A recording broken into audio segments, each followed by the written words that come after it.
Test 1 2, test 1 2.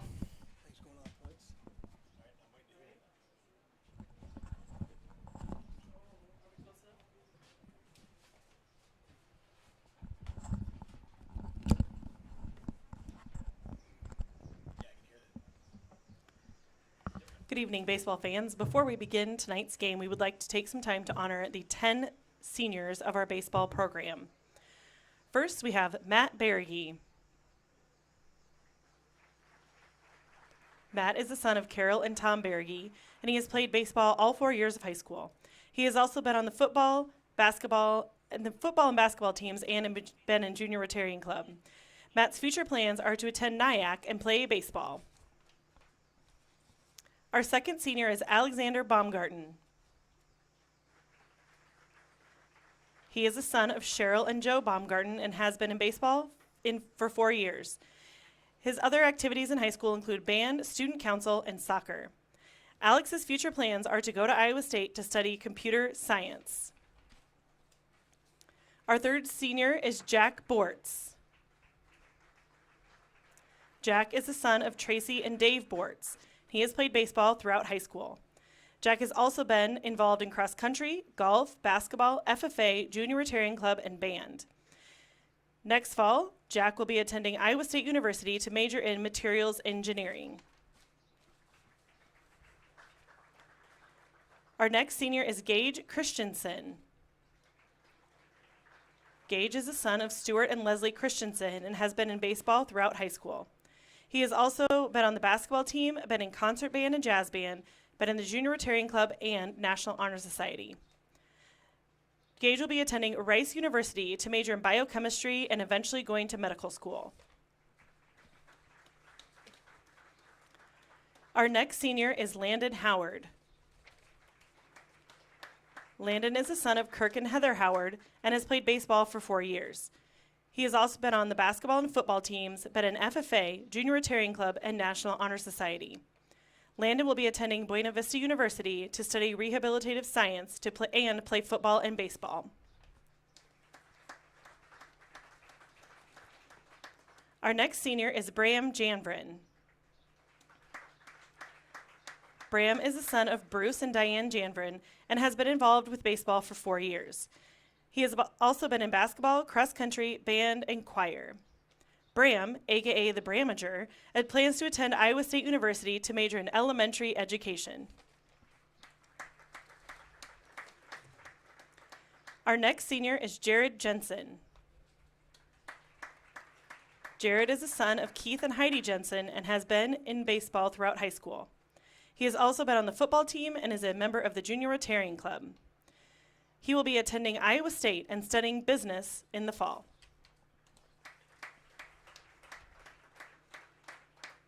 Our next senior is Mitchell Johnson. Mitchell is the son of Mike and Stacy Johnson, and he has played baseball throughout high school.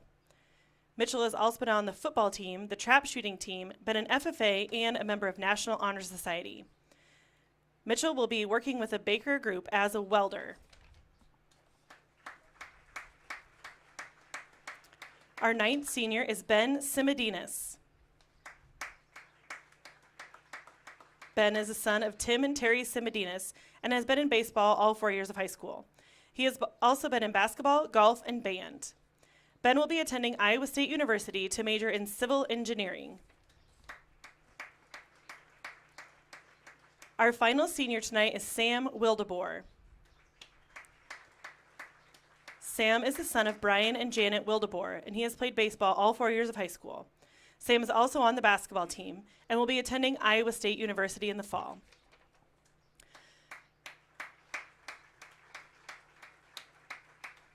We would like to thank these young men for their hard work and dedication throughout the years and for their perseverance in the many sports that they have played. The undying joy they exhibit while playing the sports they love have given the spectators many memorable moments, and we wish them all the best. Congratulations, seniors.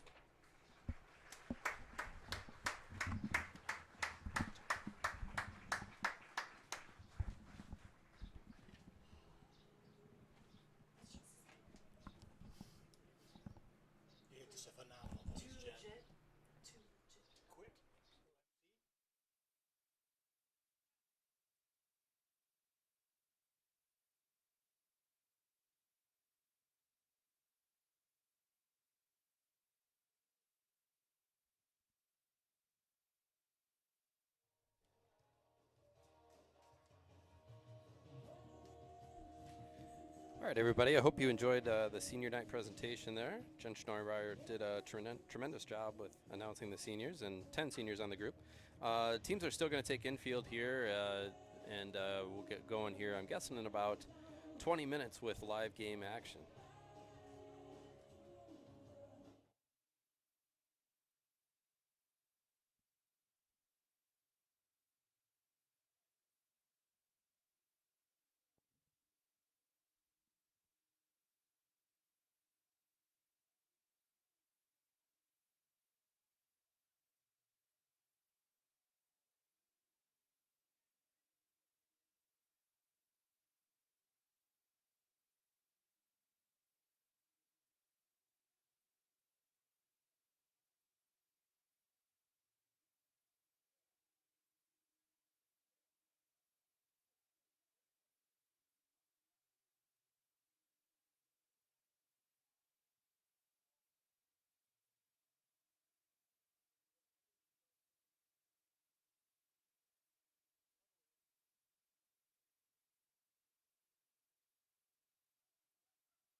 to take a shot of that. But I'm like, oh, I can't quite reach that.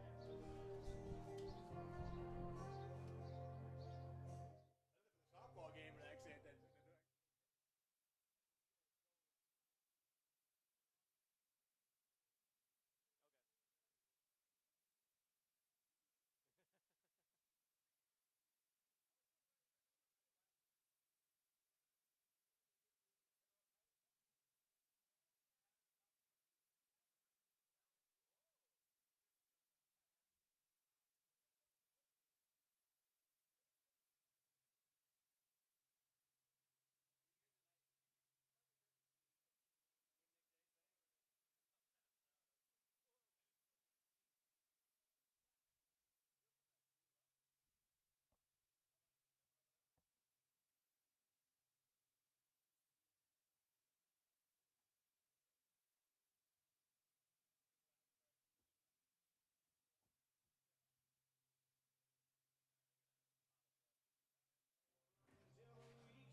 All right, here we are for a nice warm night at the ballpark, July 15th. Only a few days away from what would be district play here for the Tigers, and we're facing Indianola tonight. Jared Jensen has the pitching duties tonight for the Tigers, and he'll deliver the first pitch of the game. And that one goes in for a strike. so don't hold me to it too much, Troy, but we'll try to follow the action with the camera. Definitely going to stay on the pitcher and the batter. And if we can follow the hits, we'll do that as well. That's fouled off. So early lead in the count for Jensen. Do I understand that the new facility, Troy, they're going to have a camera behind the plate that will be able to take in the entire game for us, and we'll just line up that way. And air conditioning as well in the booth. Absolutely. Yep. Nice shot to shortstop. Great play. Good stab by Gage Christensen to grab the first out of the inning. That looked like it might sneak over him initially, but well played by Gage. All seniors starting for the senior Gilbert Tigers tonight. So 1 out in the game. 3 pitches, 1 out. Very efficient. Jensen delivers high this time. Ball 1. Tigers had their 17-game winning streak taken away against Ankeny the other day, but still a good game. I think it was 2-1 if I remember correctly. Yeah. So a very competitive game. Nice run. I don't know where that streak stands in the all-time annals, but 17 in a row is a pretty good number. Pretty good. Pretty good indeed. As Jensen delivers 2-0. There he gets it across that time. 2-1. Mitchell Johnson with the catching duties behind the plate today. And we've got Matt Berge at first as he delivers just a little bit low. Alex Baumgarten at second base. Yes. Gage Christensen at shortstop. Jack Bortz at third. And left field is Sam Wildeboer. A little up on that one. Yep, a little up on that one. That'll be a walk to the second batter of the game. Simodinas in center field as usual, and Landon Howard in right. That'll bring up Tice Johnson for Indianola. Up to 8 pitches now. A little trouble on that one after the 3-pitch first batter. Did we ask for any sort of special broadcast equipment at the new baseball facility? Or I don't think we did. Yeah. Wish I would have thought of that before just now. That's think true. they could throw it in, yeah. We can still work that in. There you go. Good I would love thinking. to see a camera there that be behind the plate and just have it just engage. There's a good pitch. Yeah, I don't know much about the booth up there. I must admit I don't know much about the facility, so I'm not as well versed in it as I should be, Troy. I'm not either. I know it's going up, and they have the light poles up. There are light poles. You could play a night game over there right now. Great Ooh. spot there from Jensen, right on the outside corner at the knees. Gets a good lead on the hitter here. 2 strikes, 0 balls. Warmer Hubenet here at the ballpark. Wind out of the south, blowing in, so I don't think you see too much going out to the left field way, but we'll see.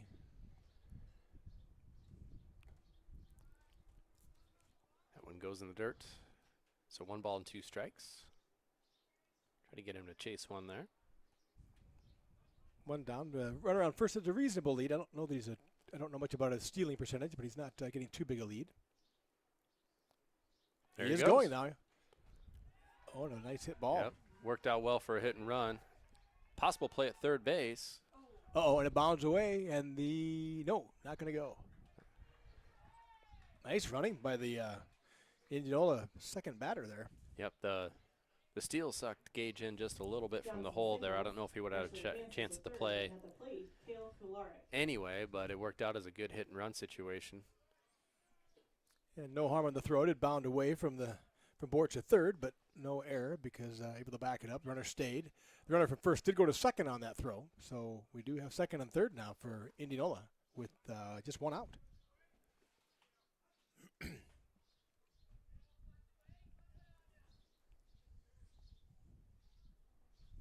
Jensen sets, fires low and outside on that one. I'm not sure if I've got that runner at second base. It's always fun if you've played baseball or I don't think softball they can lead off. But in baseball, it's fun to lead off at second base when there's a runner in front of you because they just don't hold you on. Right. And you feel kind of cool because you're like halfway down the line. Can't really go anywhere, but it's kind of fun just to run around by the shortstop and pretend like you're doing something. But this runner is much nicer than I was as a base runner because he's just kind of taking a short normal lead and staying there. Great pitch there by Jensen. Very nice ball. Batter Kolarek out in front of that one. So Jensen ahead in the count again here. Strikeout would be a good deal at this point. Very helpful right now. Second and third, one out. Jensen fires too much in the dirt. Great block by Mitchell. Nice block by Mitchell. Very nicely done. Had the runner on third making a break when that ball hit the dirt, but nice job by Mitchell keeping it in front of him. Goes to 2-2 now with runners in second and third still. Just one out. I'd love to see that strikeout you're asking for there, Troy. That would help matters a lot.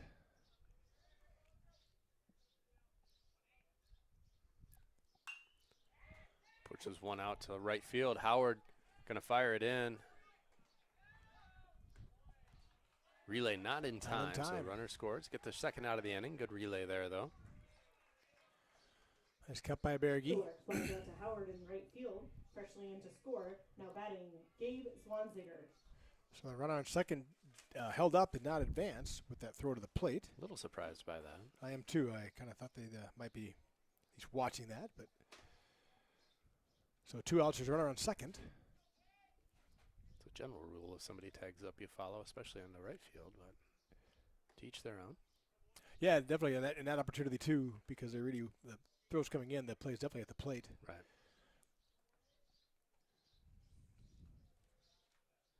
So number 11, Zwanziger for Indianola at the plate, and that one hits him in the. Looks like that leg may have been hit before. He's wearing a guard on that.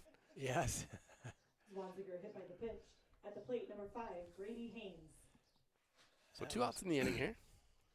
Well, the good thing about that, never want to get a guy on free, but now we have forced at any base. There you go. With 2 outs, so get the easy one, as you always say.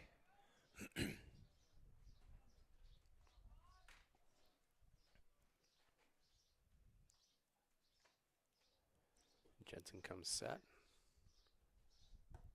Fires in. Low, little low on the outside there again. Up to 20 pitches now. Quite a few pitches for the first inning here. Yep. Trying to work his way out of this.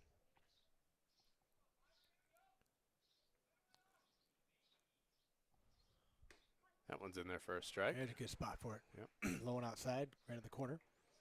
So was it the Atlantic Coast League is looking at robotic balls and strikes? Are they? Yep. That was a test market. I think it was Atlantic something or AAC something in the. I've kind of come around on that as Jensen throws another really good pitch in the outside corner. Initially, I kind of okay with it now. I am kind of okay with it because it's just so different from every umpire. It seems, you know. It is. Got him on the knuckles. Bortz brings it in, and that'll be the third out of the inning.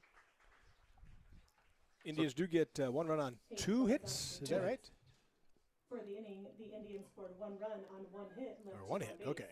First up for the Tigers in the bottom of the first, Semedinas, Howard, and Bortz. part of the reason. Did you happen to watch that Wimbledon match at all on Sunday? I did not, but I heard about it. I used to watch Amazing. Wimbledon all the time, and I kind of have fallen out. What, 13-12 in the fifth set tie? Absolutely amazing. I started it before I went to church that okay. day. Okay. caught basically the first set, left, and came back, and they're still playing. So they were still playing. And glad I got a chance to turn it on because that was fantastic. But point being that their replay system is absolutely amazing. Yes, it is. It's so quick. I mean, in 10 seconds, and then they play on. I wish that there would be some other professional sports that would adopt that, because sometimes it just takes so way much too long time. to make the decision. You have 5 reviews in a game, and it takes 20 minutes to get them all figured out. So I think they do it right, and I think with balls and strikes, that could balls really and strikes could be just as convenient. Yeah. I read an article on that. It was actually interesting, Troy, that the thing they noticed, it was their All-Star game in that conference. It would be like I was in the whatever our PCL conference here. So it's that conference on the Atlantic Coast. I guess it's the one where they try stuff out potentially before going to the majors. Gotcha. Yep. The one thing that was noticed was it was a little bit slow, as you said. Just it took a second, and sometimes the catcher would have thrown the ball back to the pitcher before the call came in because it had to register. Really? Okay. So it was actually interesting. They actually had the umpire behind the plate. He would make the call. They had an earpiece in his head, so the system would say what it was, and then he would call it. Interesting. And so I think you're right. I think as they get better, they'll become more instantaneous. And that was why they had the umpire behind the plate, even with the system, was that if the system happened to miss it, and every now and then I guess it doesn't pick it up or whatever, then he could make the call. Huh. Or he could overrule. So it was an interesting article I read just on some of the top talent in the pros. Right. So Simonides, he might beat this out. Definitely will now. I don't know that that's that could have been a hit anyway. I think as fast as Simo is down the line, ball hit deep in the hole. Shortstop ranged over there but couldn't pull it in. And as Troy said, once he bobbled the ball, it was all done. But I think you're right, though. I think that would have been a tough play to make anyway. Landon Howard coming up. Our order today is Simonides followed by Howard here, obviously, and then Jack Bortz, Berge, Johnson, Baumgarten, Christensen, Wildebohr, and Jensen. Landon takes one over to the other side. They'll try and turn 2. Not able to get the speedy Howard down the line. Is safe, but they do get Simonides at second. Simo on the fielder's choice there. Now batting the third baseman, Jack Bortz. See if Bortz can get it going. It was nice to get Simo on the start of the inning. So just one down, man on first.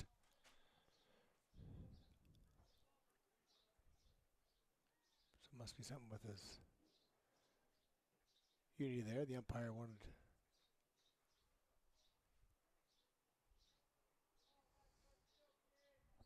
Not sure what was there. They're smiling at one another. I don't know exactly what the. Hey, a Nike necklace. Oh, thanks very much. Where'd you get it from? I bought it from Kohl's. Oh, I should go by and pick one of those up.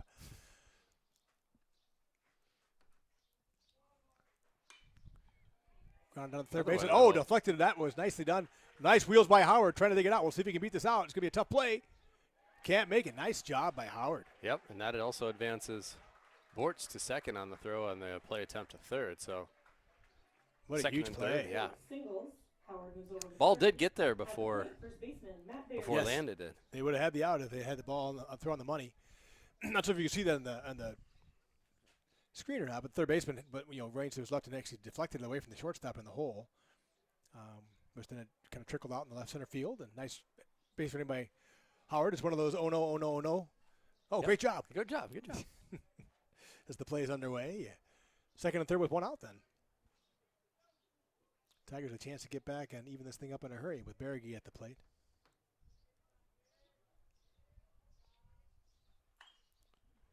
Berge sprays one foul down the left side. Berge having a great year, batting .449 for the Tigers. See if you can find some real estate out in the outfield here, bring a couple runs home, give the Tigers a lead.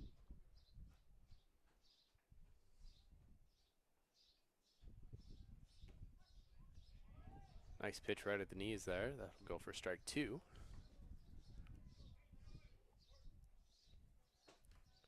So 0-2 to Berge.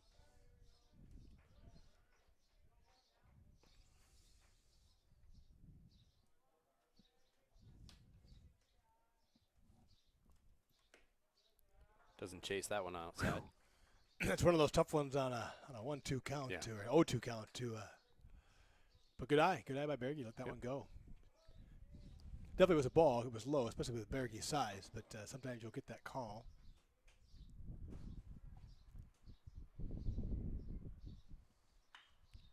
Berge pokes another one down the left side. On a play to the left there.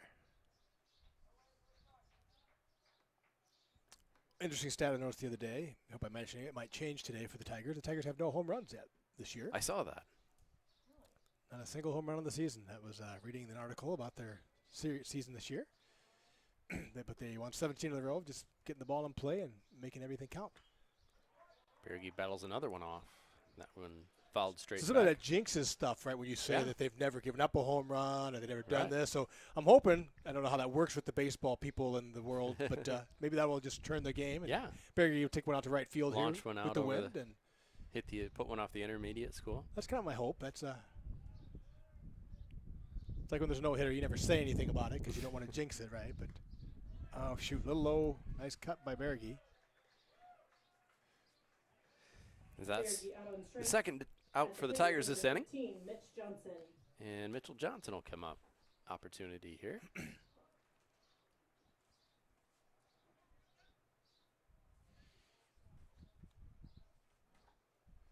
Really be nice to push one across here some way, shape, or form to even this thing up, go to 1-1 coming out of the first if possible.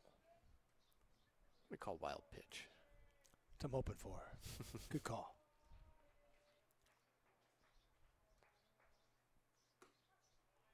Off speed in there for a strike. A reasonable breaking ball there.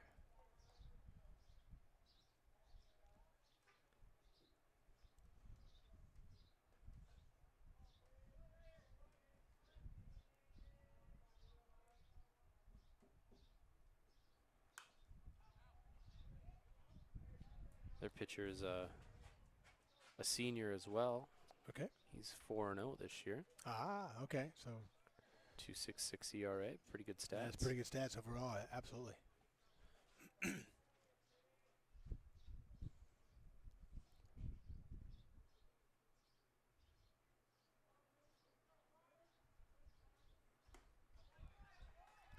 And that'll end the inning.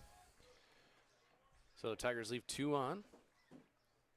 Johnson out on a couple hits for early. First, Tigers scored no runs on 1 hit, left 2 on base. First up for the Indians in the top of the second, Violin, Chittenden, and Baker. Coach Elder's did a really nice job with the baseball team all the way around, and I really enjoyed that last year. A lot of people, when they'll do the senior night, Troy, they'll let people in for an inning or so or whatever. And then I remember last year, Coach Elder, I think, went into the 5th with the seniors, letting them get a couple of at-bats and get a chance to play. And obviously you want to win, but the sportsmanship and the camaraderie of the team to me, very impressive last year, watching a very competitive game. Yeah. And allowed the team to kind of run with it. So I've seen that already tonight, right? It wasn't like just in a 1-inning type thing, we're going to pull you out type idea. So very nice of him to give him. And it was very cool last year. We'll see if he does it again this year. Looking forward to it. But he just went a pitch or two, and he brought him out one at a time for the crowd to be able to acknowledge him and give their applause one by one. And my kudos, I don't remember who the player was, but it's one of the more touching moments of sports that I saw was a pitcher, a batter was up at like a 3-0 count or something like that. And we had to come with a strike, and he actually took one on purpose. He knew there was one more senior to come. And the player on the other team, young man, took a pitch, let the strike go by so that we could get our last senior out, which I thought was one of the coolest things I've seen from an opposing team, because he could have got out and it would have been over and the player wouldn't have got it, or he could have got a hit or whatever, then the guy would have gotten out. But anyways, very cool. So the batter on the other team purposely knew what coach was doing, and we had one more senior on the field to pull off and sat in the batter's box and just took one. Now batting for the Indians, I don't remember the count was 0-2 or 2-0 or whatever it was, but anyway, that was a huge display of sportsmanship for the opposing team to have a batter and just say, okay, and we took out like 7 or 8 seniors again, so it took a while to do it, but very cool of the young man to say, okay, I'll play along. One of the things I love about high school sports is just that the game is fun. And obviously competitive and you're trying to win, but there's just an awareness, I think, that's very good to see. 1-1 count now to the Indianola batter. Indianola pitcher got out pretty well there. There's 13 pitches for him in that first inning. So even with the 2 runners on. Yeah, he was very efficient. He was, I think our first 3 swings were balls in play. Oh, yeah, absolutely. Yep. I think Simodinas, Howard, and Bortz hit the first ball every one of them. It's a nice strike on the outside corner, too. So that would bring the count to 2-2. This is the pitcher Byland for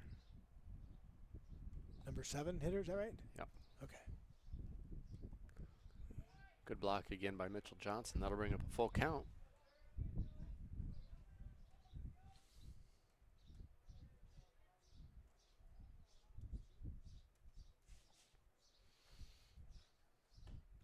Gets him on a little bit on that outside corner.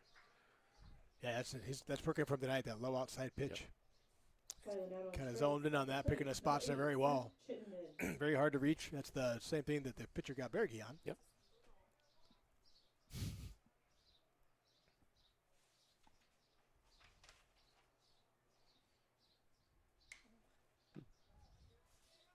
Driven foul out of play by Chittenden.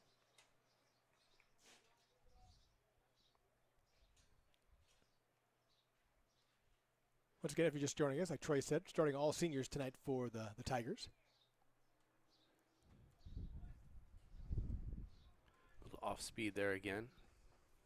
So you have Landon Howard out in right, Ben Simonides in center, Sam Wildeboer in left, Jack Bortz third base, Gage Christensen at shortstop, Alex Baumgarten at second, Matt Berge at first. Mitchell Johnson behind the plate. And Jared Jensen there on the mound. Ooh. Gave that outside low call again. Yeah. Thought that one was maybe a little too much, but he gave it to him. Chittenden gave a little bit of a grimace on that one. And gets him with one low and out of the zone. 2 outs. 2 strikeouts for Jensen this inning. Which leads us back to that discussion we were having before about the automatic calls and balls and strikes. Yeah. That was one of the discussions with the umpires is positioning and is it always perfect and it's always just doing the spot and that would probably would be a ball. Potentially if it's automatic with the knees and the outside and stuff like that. And that was what the umpires were saying. If I'm trying to remember what it was, trying to read the article, it was giving a lot more high strikes. Because it usually it's like waist down, but it's supposed to be knees to chest, leaders to letters, and they don't really ever get those at the letters very often. No, not much. There he answers, 2-1. Jensen up at 36 pitches, though, through 2 here. I would think at the major league level that would have a high impact on strikeouts, though, because if you can... Nice little tapper back to Jensen as he hopes to finish out the inning, and they do. Those fastballs that everybody throws in the 90s anymore. Yes. Catching up to those at the letters is so hard. It really is hard. Yes, it is. So the Indians go 1-2-3 that inning. Nice job by Jensen, up to 38 pitches. But well done there. Worked his way out of some. Got cut behind in the count a little bit, not pitching from ahead the way you'd like to usually. Yep. Coach Stout does a great job with that with his little league team. They pitch from ahead in the count a lot. Works on getting that first strike in. Yep. So Baumgarten, Christensen, and Wildeboer will be the 3 scheduled batters. Hopefully more than that for the Tigers. Absolutely. See Alex B. Stretching out here on deck.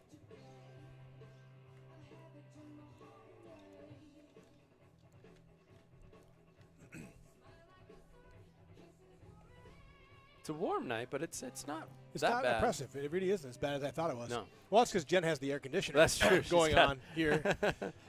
And, so was that a Pinterest find or no? Okay. You just looked up homemade air conditioners? I'm sorry. I'm going to have to do this. Uh-oh. Here comes the camera. Okay. Do the camera to take a look at this. Oops. Now batting for the Tigers, the second baseman, Alex Baumgarten. So this is, am I still there or did I lose it? Troy, is it on?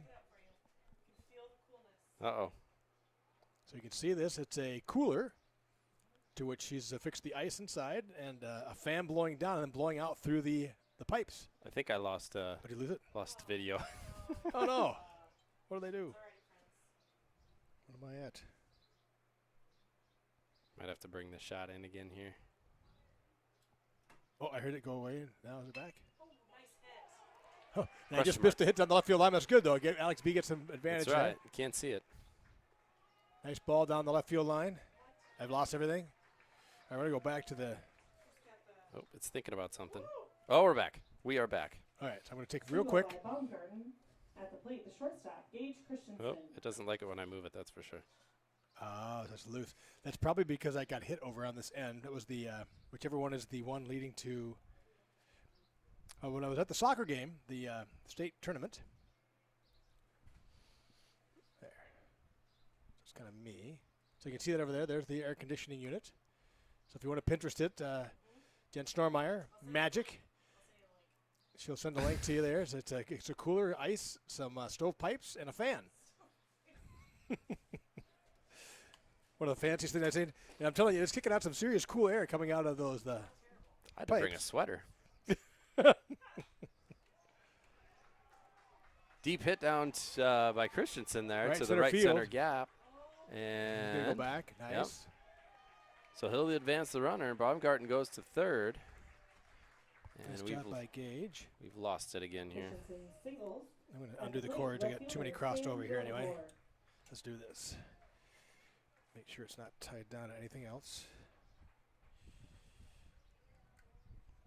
And this guy's kind of, hang on. The same thing here. We got it kind of crossed over.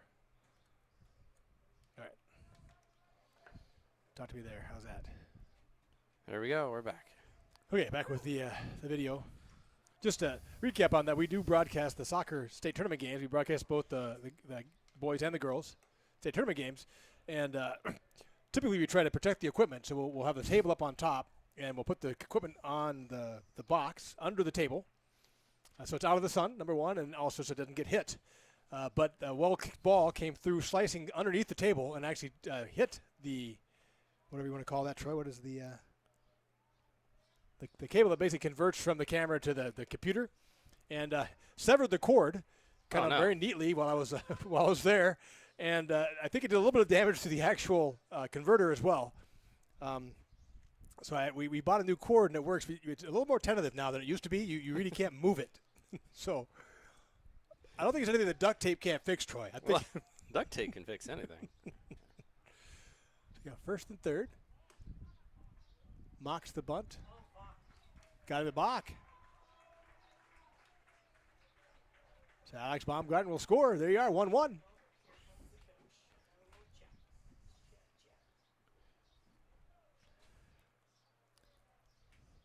Is it Wildeboer? Who is that?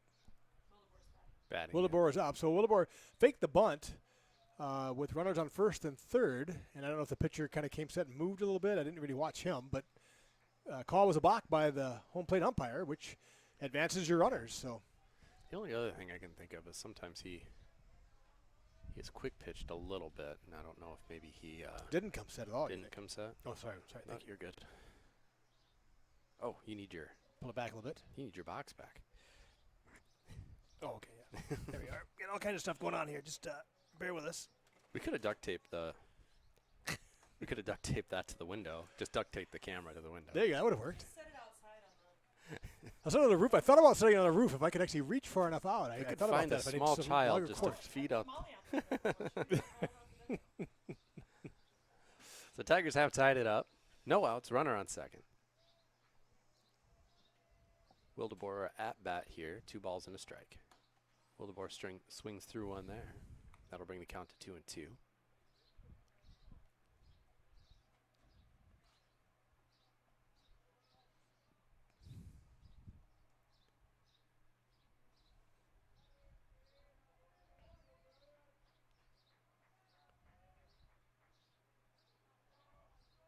Definitely came set that time.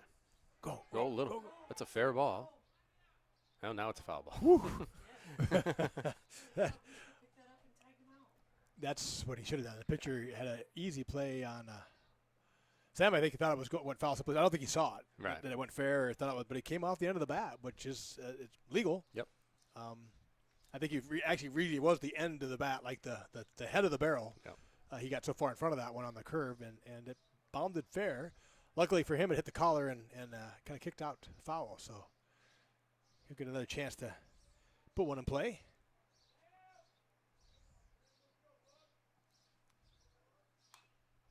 And he fends off another one. Still 2-2 is our count. And Sam did have a little sheepish smile once he got down to first base, I think, of having not run. I think he it's one of those ones after you don't do it, it's pretty quick.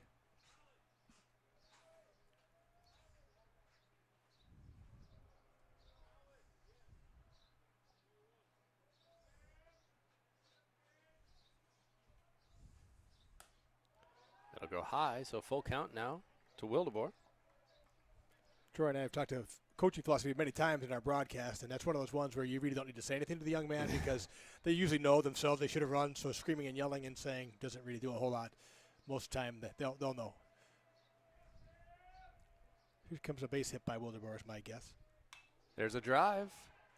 Oh, dead center field. Didn't even have to move, unfortunately. Shoot, well hit, but just right at the center fielder. Struck it really well, yeah. Off the bat, if that would have been in the gap, that would have been extra bases. Absolutely.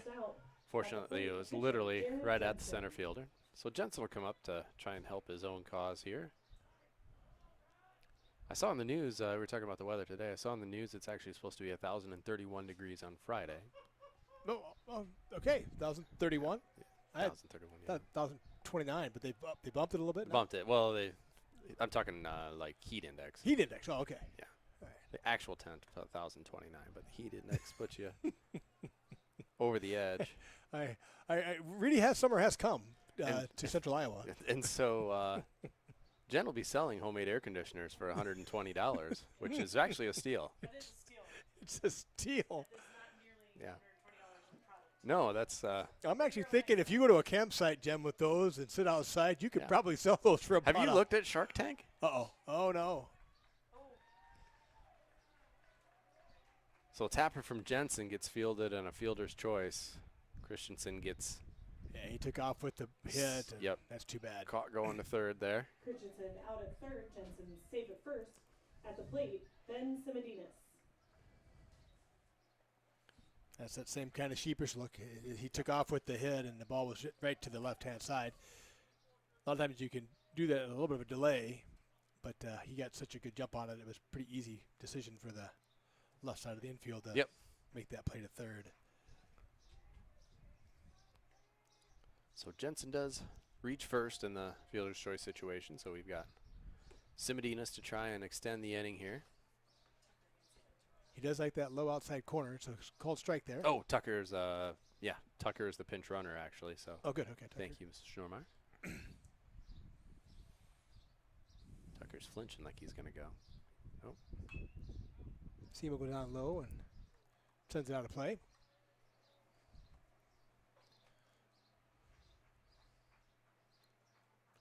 Well, it was going to be an out either way, either at first or third. It would have been nice to have a runner on second with 2 outs, but we have a runner on first with 2 outs. So see if Seymour can get one going here. There is some action actually going on in the bullpen over there. I don't know if that's. Well, that's true. They are going to warm it up. 30 pitches by the Indian pitcher. Jensen has 38. Yeah. This is their, according to their schedule, this is their last game before districts. So they could work some people in, maybe. I wonder if maybe they're thinking just getting him like a bullpen session essentially tonight. Oh, he go Simo, go Simo, go Simo. Gotta dig. That's 3. Yep. So little hit and run. You think maybe protect there? It looked like could have been. Hanson was going.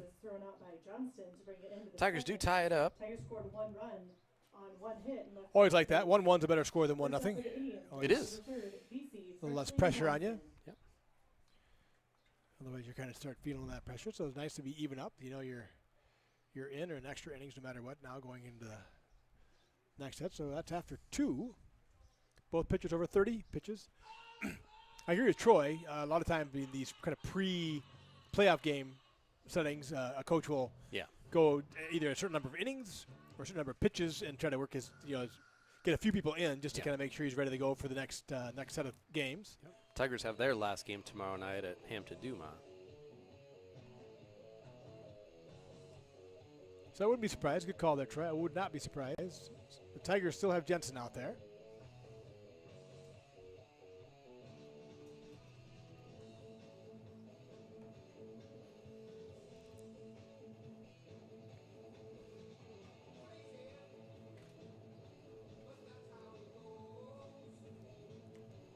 Johnson still behind the plate. I think we still got all the same starters we had, all the same seniors. It's like Howard out there, Simonides, Wildeboer, Bortz, Christensen, Baumgarten, Berge, Jensen, and Johnson. So still all the Leading off for the Indians, seniors now. number 2, Quinn BC.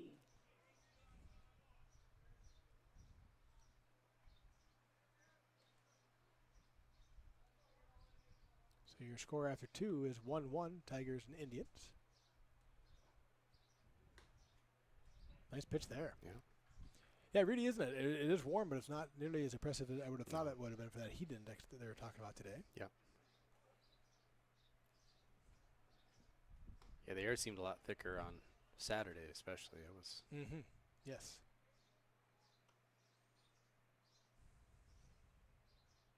Oh, 2 goes the count.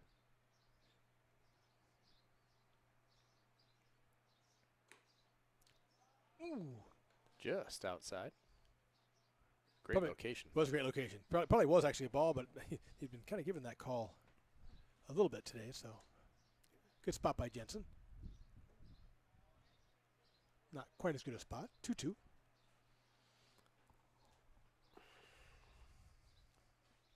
Still a light breeze blowing in out of the south, keeping the air moving, which is nice. Yep. There's one rep to left center. Simonides goes back a couple steps and is able to haul it in. He can catch that on just the edge of your screen. BC flies out to Simonides.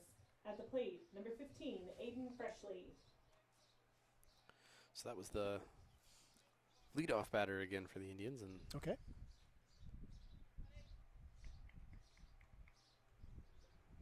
Freshley will come to the plate here.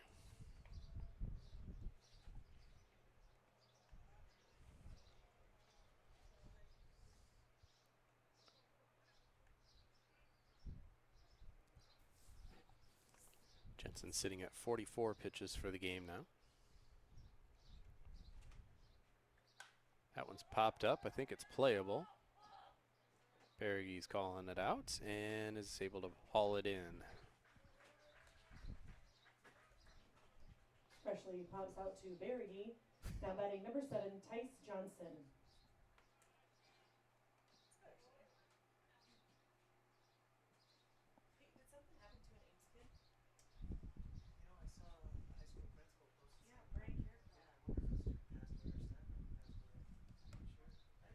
First pitch there for a strike. Jensen really settling in here.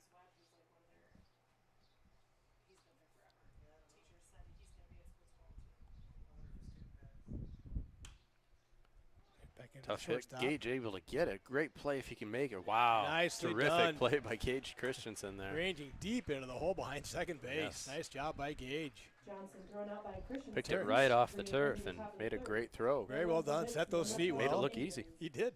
He actually had it by a strider too. I thought it was going to be closer as he ranged over there. So we're going to the bottom of the third inning. Things starting to hum along a little bit here. Yeah, it's moving a little quicker here.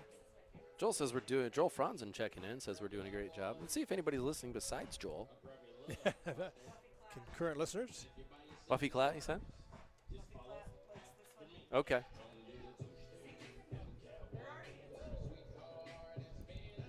Hey, we got a few people tuned in. Not too bad. Hey, usually this does not happen with our. This is our stream status is good. That hardly ever happens with that thing. That's because you're here. No, trust me, I've panicked many a time with that, with our hotspot. By the way, that's what we need to check, Mr. Vanderpool.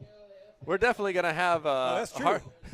He's not listening to you though. Yeah, he's trying not to. He's trying to ignore you. He's dancing. Mr. Vanderpool. So we're gonna have all kinds. Are we gonna have Hardwire Network in the Crow's Nest for baseball? Can you promise me that? In the new stadium, you're gonna have Hardwire Network. That'd be great.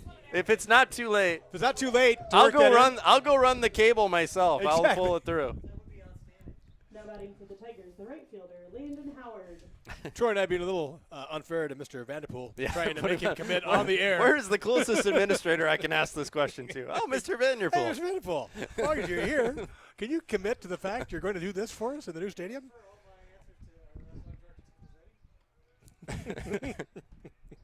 The 25 people that are listening demand it.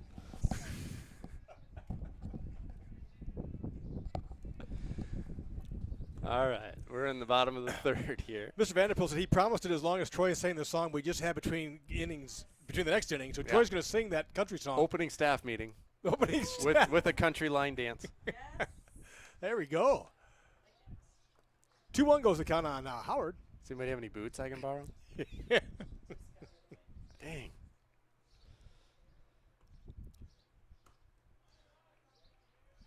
2-2 now the count to Landon.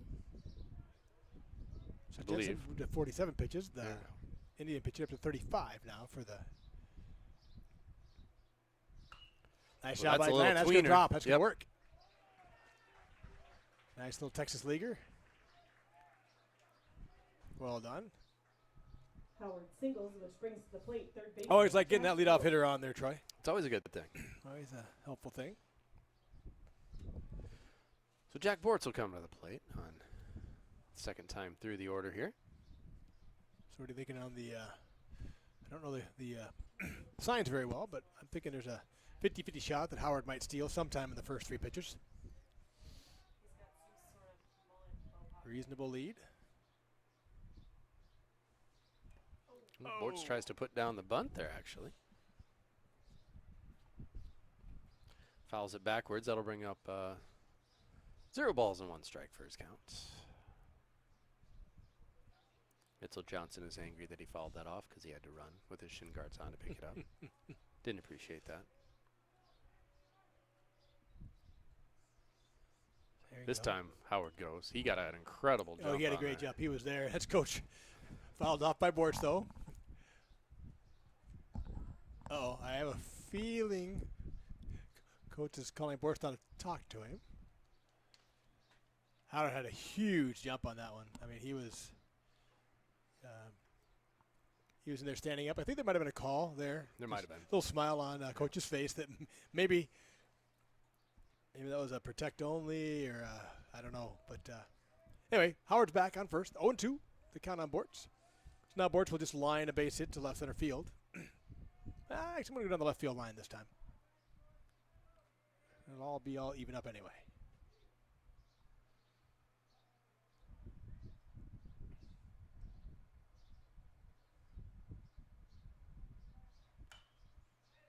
Little off speed.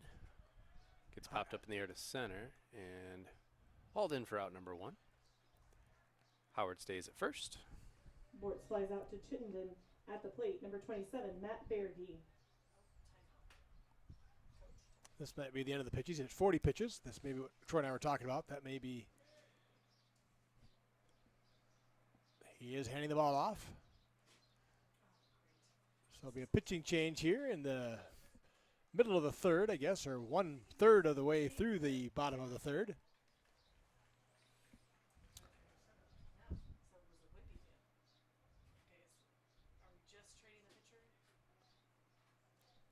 I think it's just the pitcher. So he had 39 pitches. I don't remember all the numbers, but I'm assuming that means he can pitch on X number of days rest, which means he's eligible, I'm sure, something like that. I'm guessing they were trying to just get the last game of the year for them. They were just trying to get him some work, keep him fresh. Because they don't have games till next Monday, right? So pretty much anything is you can't. I don't think you can throw on a pitcher not to be able to pitch in 7 days.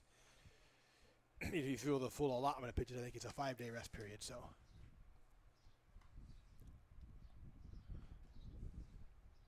Matt Berge will be the first one to see the new pitcher. That's a great baseball name. Dallas Jackson.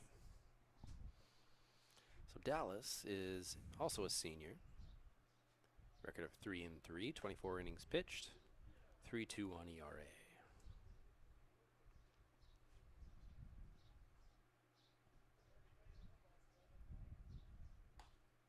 And they must have like somebody that works at the hospital that just comes up with baseball names. What, you're looking down their roster now? Yeah. Dallas Jackson, Matt McKnight. That sounds like a baseball name, doesn't it? Yeah, it does. Ethan Ellsworth.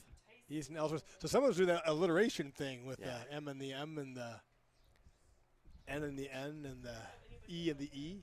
Legit baseball name though, like, what's the kid that Mattingly? That was his first name. His first name? It was Mattingly. Really? Yeah. One of the guys I used to coach with had a kid named Kirby Rock. Named him after Kirby Puckett. Kirby Rock. Kirby Rock. There you go. Well, my brother-in-law named his son, much like we have an Easton on our team here, he named his son Easton Smith. There you go. And if you're named like Easton, you've got to be good at baseball. It just kind of goes with the territory. He also has a Camden. That's good. Which is interesting Wrigley. because he's a Red Sox fan. I asked him about the Camden Yards aspect of it. Yeah. He did not.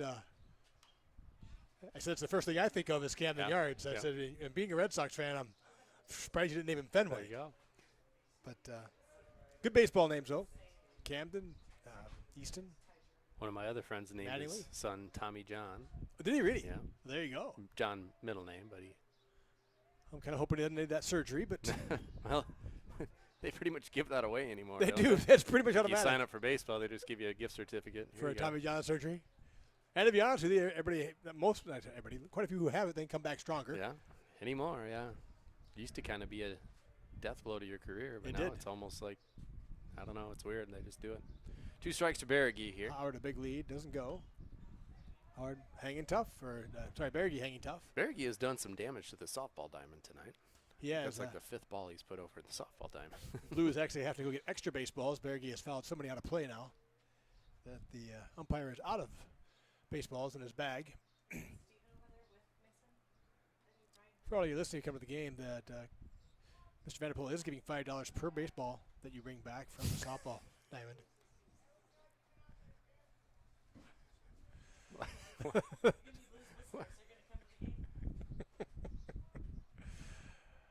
Actually, may not be cost effective, I guess. He is going. Got a good jump again. And he's in there. He's there. Whoop. Stay on there. All right. Whew. I'll pop up. Pop slide almost worked a little too well. well. Almost worked too well. He was there. Nice job by Howard. Good jump. So, with 1 out, that ball was high to Berge. So, 1 and 2 with the man on second now. Base hit will score Howard, is my guess. Giving up a lot on the hole there. High again. That'll bring the count to 2 and 2 to Berge. That's true. Both holes, actually, aren't they? He popped off a little bit, but man, the way Berge's going to the left side tonight, I would 2 outs. I wouldn't want to give up that hole very much. All right, driven to left field, high in the air though. That one's brought in. It's one of those ones, Howard, you like to kind of fake like you might go forward, but on a short fly ball to left field, there's no advancing from second to third. I mean, a lot of times the runner will take 2 or 3 hard steps just to see, and Howard just like, nah. No. You know bring up Mitchell Johnson. You know I'm not going. I know I'm not going. I'm not even going to try to draw the throw. So 6 pitches for the new pitcher. Matches his uniform number. And Johnson at the plate now. That's a bright bat. That is a bright bat. You're not going to miss that. Little day glow bat. Well, hit to right center, but it's drifting to the right. Ooh, the wind really pushed that. It really hooked.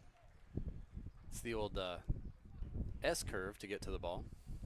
Yeah, I think he thought it was going to be more into the gap there in right center. He ran hard to the gap and had to come back. So no runs for the Tigers. So you're at score at the end of 3, 1-1. Indians and Tigers. Good baseball game we got going on here. Absolutely. It's moving right along. Good pitchers battle. I'll have to leave you in about 20 minutes here or so. Okay. Well, thank you for coming. Troy was kind of to come and set up, and He's obviously way smarter than I am because we're actually using the new sound system again, which I did use once on my own, and then thereafter, every game I broadcast, I had to use the old sound system because I couldn't get the. Pat, it sounds like you've broken pretty much every piece of equipment since I last. I have. I just why they don't ever let me have these things.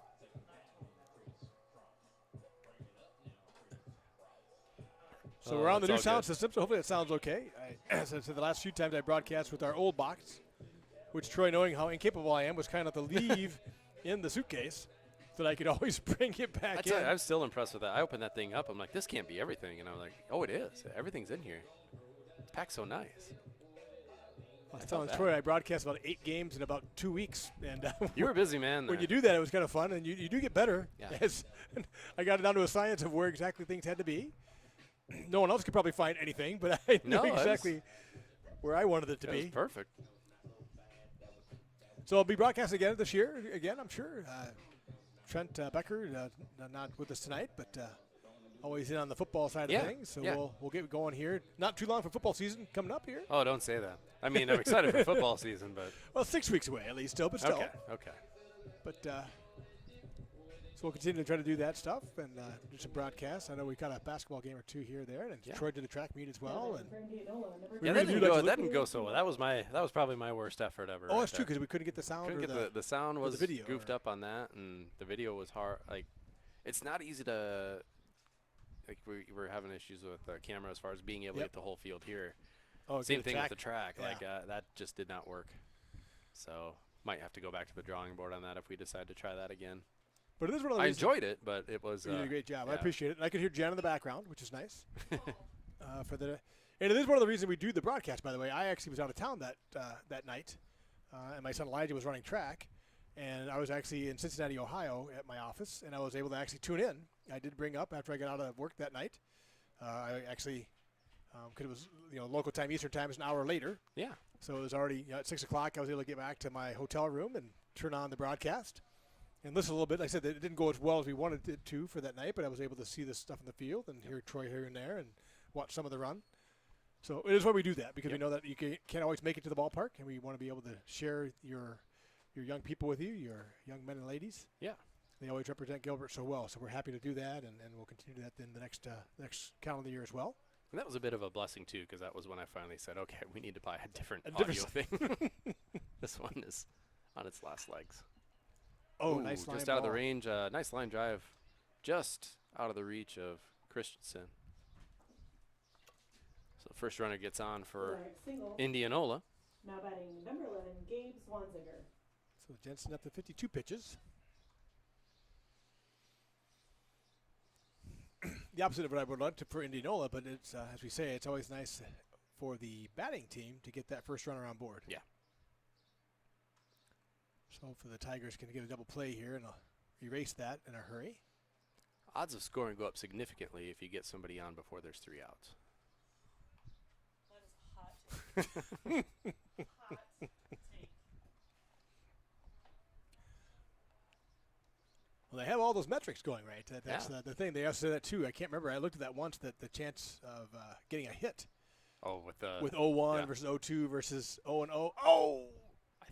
I think one time when I looked at that, if the first pitch was a ball, your batting average went up by about 100. If it was a strike, your batting average went down by about 100 compared to what it normally was. Okay. I can believe that. It's just it's one of the reasons I love sports, right? It's the mental thing. All this is so mental. Baseball, too. If you're behind in the count, 0-1, 1-2, 0-2, it's just amazing what it does to you.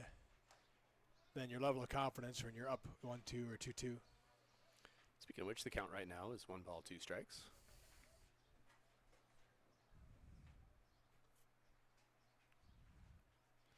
So he did try to bunt before, but with 1-2, I don't think he'll do that again. Check swing. Did he go? Runner's going to go. Johnson lets it go. Yep, he did call it a strike. 2-2.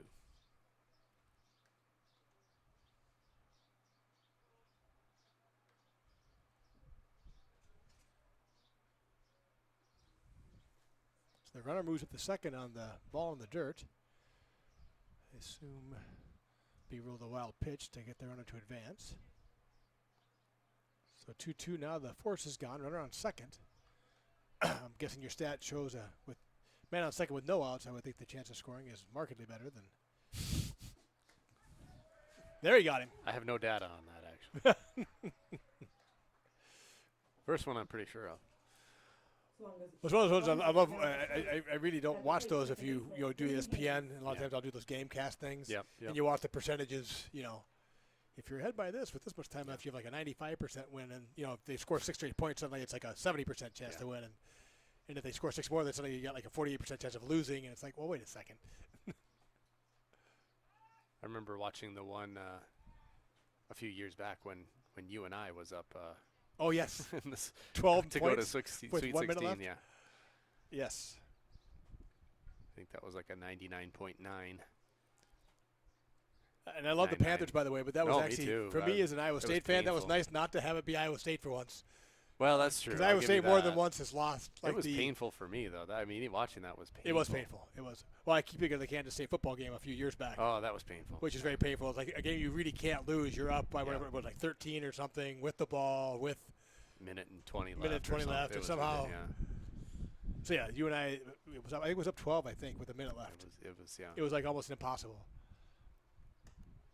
Like one of those people said, if they would have just thrown it into the back court when they were still up 6 or something like that, just let them pick it off in the back court, they would have had at least dribble down and take some time off. But, yeah, it was just anything that could go wrong did go wrong. I agree with you. It was very painful to watch. Yes. It was A&M, I think, maybe? Yep, Texas A&M. I think. Oh, foul. Must have been a foul tip. Got a piece of it. Yeah, I 2 have balls, to 1 strike. believe anybody that wasn't an A&M fan had to kind of have pain watching that. I'm sure the A&M fans were happy, but I think any fan who's even neutral would be going like, oh, my gosh. So 2-1 the count.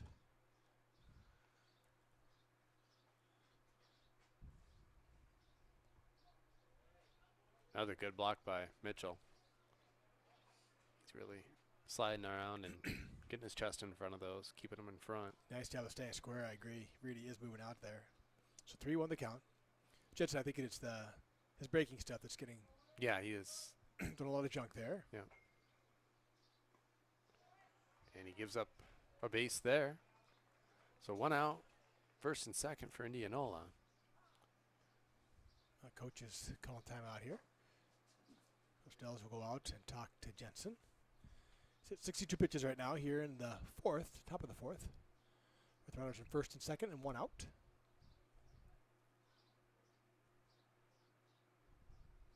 Are you around Friday? I am back on Friday, but I think I'm doing a camp out. I have to make sure with my son. Oh, is that the last game here?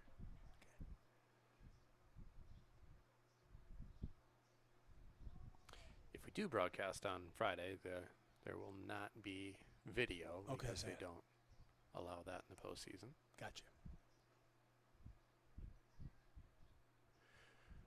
What a good time to bring it up. The Tigers will be playing here Friday night in the first round against Greene County. Second game of the night. So by that time, it's only probably going to be 1,015. The good news is Jen will have her air conditioning unit here again. So that's true. But she'll probably just leave it run from now until then and keep the box cool. You might want to get an industrial grade fan for that thing. Special supply of ice. Have you tried dry ice? Dry ice. I'm liking what you're thinking. That actually might not. Just steam coming, just rolling through the booth. Everybody thinks it's on fire. That's well hit to center. Steamo going back.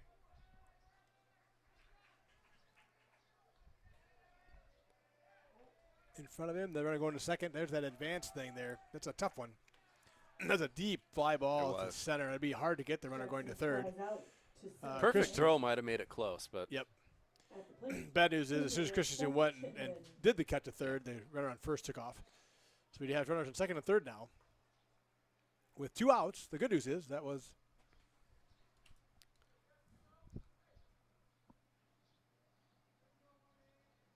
the new text message, by the way. I'm guessing it's just saying we're over our device data, which is what I've been hearing. We used all the data in our plan, and we need a larger plan. Huh. Just FYI, that came up to me in soccer as well. I don't know whatever. Felt a little hard to believe because that was just like not even one of the times I didn't even have the video going. So it was all just, but obviously we're passing some data through, and I don't know what our plan allows for, but I don't know. When we're doing video and sound, it's not enough. Is that the end of our broadcast then? Yeah, that might be the way to shut us up. I'm thinking that's probably. It's probably. I think that's Joel Franzen texting in as a prank to our It might be. It device. might be. Oh yeah, it does say that. Your broadcast has now ended. Please shut up. Okay, got it. 1-1, 2 outs. Ooh, that one got him. He wore that one. So that'll load the bases. That's a good theory by Jensen. We're going to force any base now. I like that. So we're loaded up now, though, with 2 outs. Truly is a force any base. You get the easy one and get out of this thing. There you go.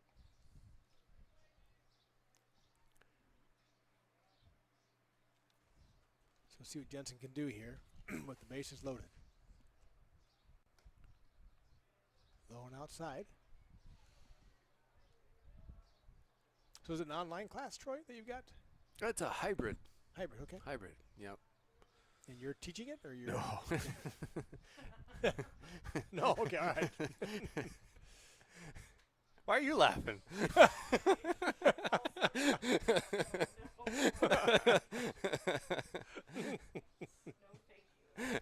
Not in the summer? I guess I didn't think about that. Teaching 2 professional teachers, I guess, in the summer, maybe you don't really want to do that. No, because we're too busy taking the That's right. We're too busy taking the classes they make us take to keep teaching. Oh, yes, the certification, the re-up type stuff. It's actually a computer science course. Okay. So taking a few of those and Very good. maybe be teaching some here in the district soon. That'd be awesome. That'd be great. Yeah. So 2-2 to count for Jensen, by the way. Two balls, 2 strikes, 2 outs. Bags are full.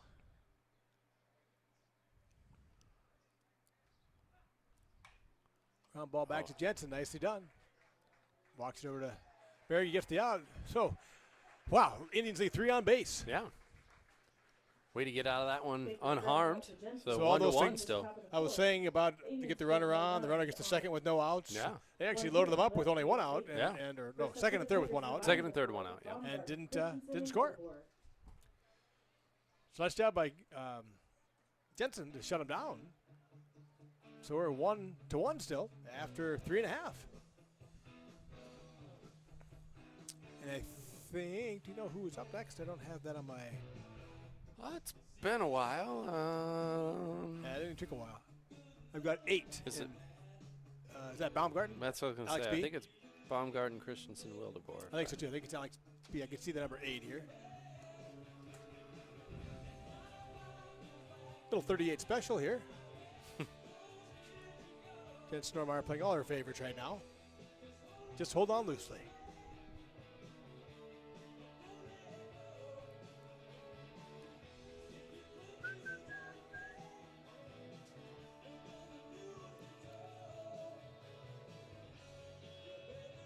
Another thing, if you do come on Friday, the parking over here has gotten a little wonky. Yep. So they will have some. I think they're planning on having a kind of like they do at the football games, a little bit of a gator going or a trolley of some sort going. They're tearing up the part of the parking lot over here at the middle school. They just started that within the last week to accommodate for the new building that's going on, new construction that's going on. So. And it is premium enough that they actually were worried that they actually put caution tape up to block the construction site because I think people actually were like, hey, there's a parking spot. Yeah. So Alex B takes a ball or a strike on the outside corner.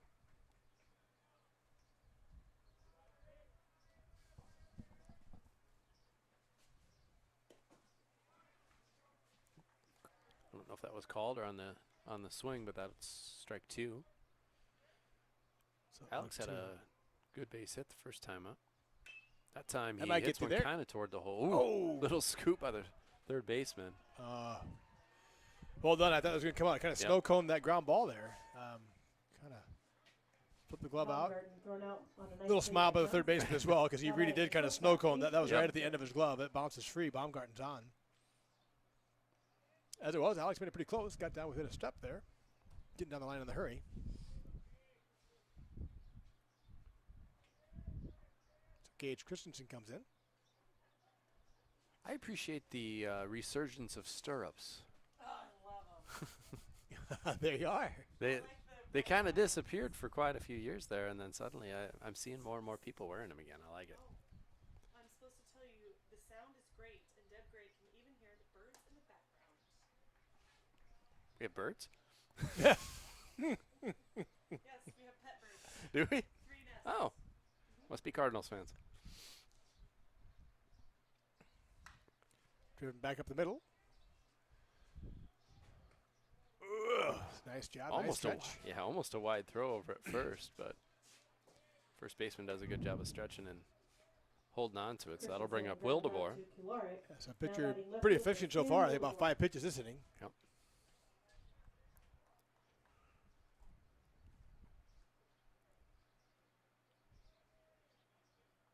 Still a little bit of a breeze out there going on the flagpoles. Wildebohr watches the first one. That'll be strike 1 tonight. Definitely one of those ones. He definitely likes that outside corner and low. It's a good spot as a pitcher. Well, both pitchers are going to live out there. If Absolutely. Get that. Absolutely. Yeah, that's I like two. Call on the outside corner. Catchers are even setting up out there, even so. Yeah, it makes perfect sense. And I realize the automation would take that away, but that's not a fouled off.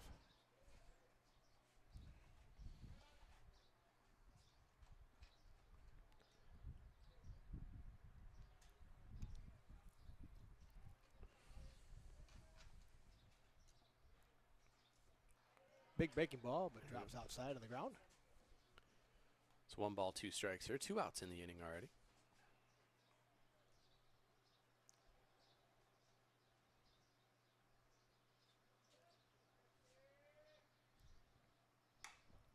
Wildebohr makes contact, goes to second base, fields it. Calls no tag. Says no tag. So the throw from the second baseman was safe at first. errant. First baseman tried to tag Wildebohr, and the umpire says no tag. Yep. No, what's happening? Just kidding, Chasey. Back to the dugout. I don't think he'd sub for him quite yet. What we got going here? So somebody is on deck. I think Jensen, I think, is coming Jensen back gets out one more to at bat. Now batting for the Tigers, number 18, Jared Jensen.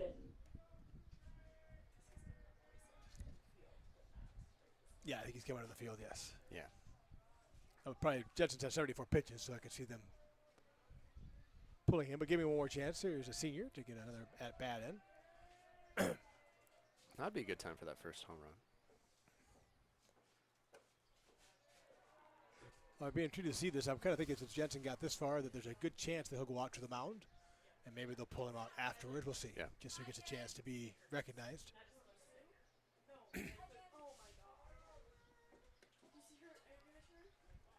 Here's that pitch.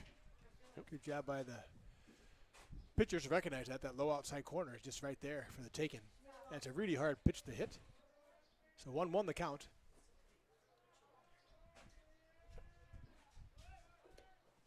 Runner is going. And he is nailed. Not a bad jump, but just a really nice throw. Yep. And right on the money. Wildebohr thrown out trying to steal second. No runs, no hits, and none left on for the Tigers. First up for the Indians in the top of the 5th, VC, Freshley, and Johnson. All right, so 1-1 game. Neither team has scored since the second inning. Yeah, a lot of goose eggs there going recently. Yeah. So far we have all the senior starters that started for senior night in. Jensen coming out to the mound, at least temporarily.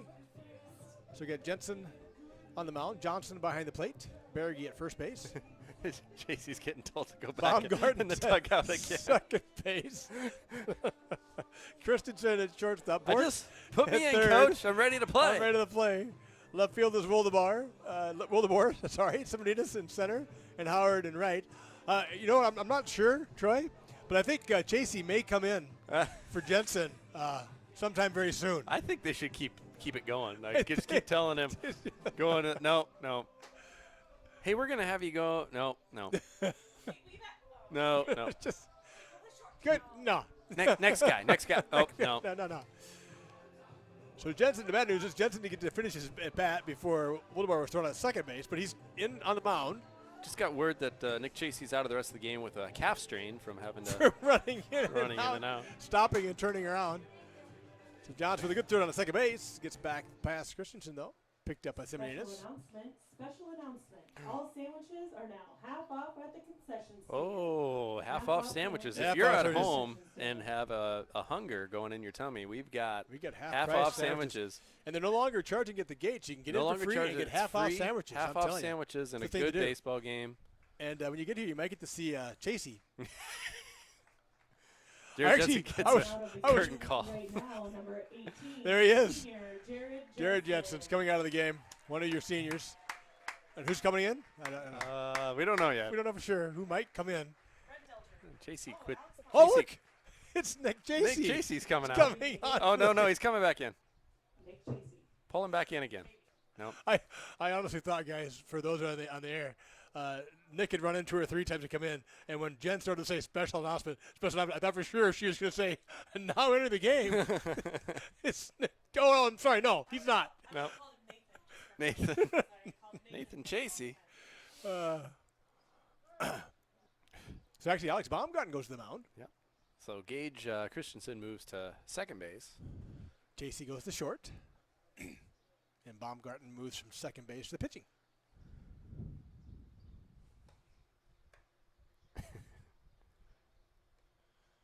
I don't know. Do you have your stats? Did Alex B pitch at all this year? Once. Okay. All right. All right. Good. Let's see what we got here. See Alex is. See if I can come up with that info for you. I'll effort that.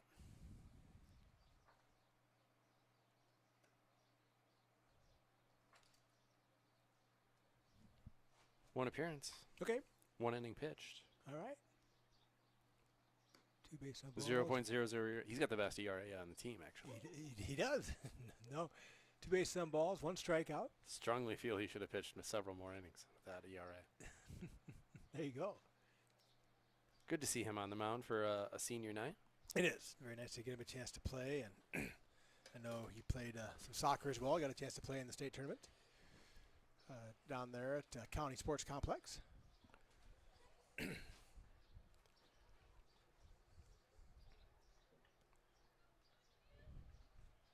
now we'll see.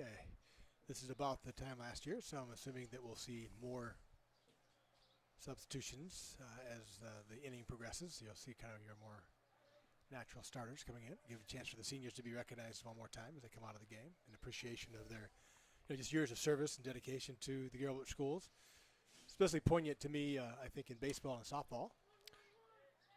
First pitch contact. Chasey throws him out. Good move to put him in right there. Yeah, exactly. Look at that. Makes the play. BC grounds out to Chasey. Yeah, you have senior nights throughout the year, but softball and baseball, I mean, they're especially poignant because that's it. That's it. That's your last, yeah. Kind of last, yeah. Your last first and your last, and so nice play by Chasey to get the first out. So 1 pitch by Baumgarten and 1 out. I can see what you're saying. You should have pitched him more. Very efficient.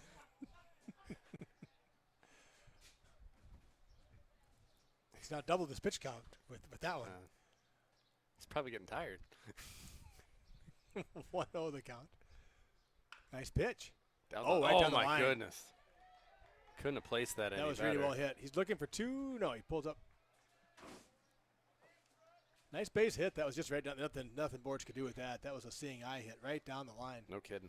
Just over the bag, right down the foul line. Single down the third baseline. Now batting number 7, Tice Johnson.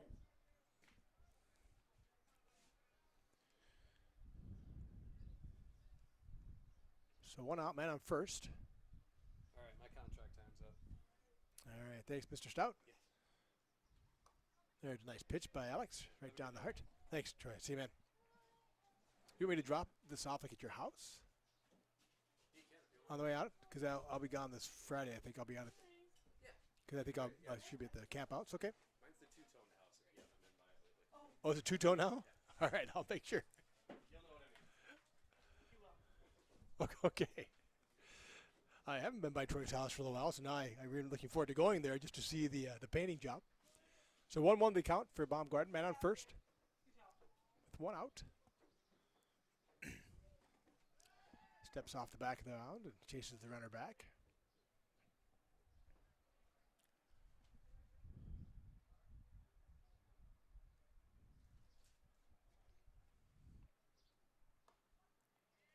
Good pitch at outside corner. Makes it 1-2. Alex B ahead in the count here.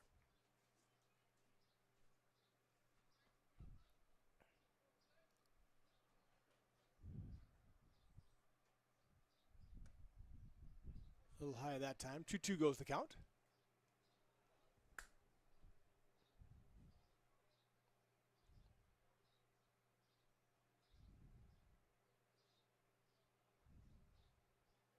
Runner with a reasonable lead off first here.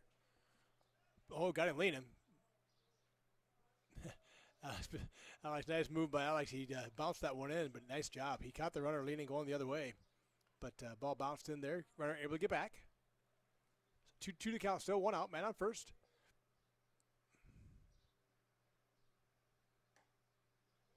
Ooh, just a little inside there. So we're going to go full count.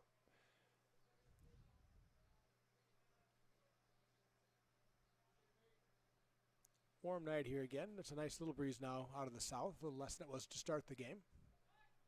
Now he's going. Comes to the plate. Misses a little outside.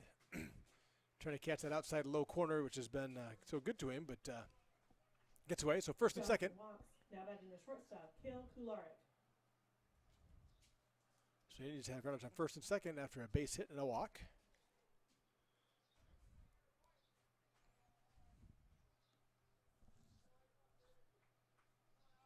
See what Alex B can do here.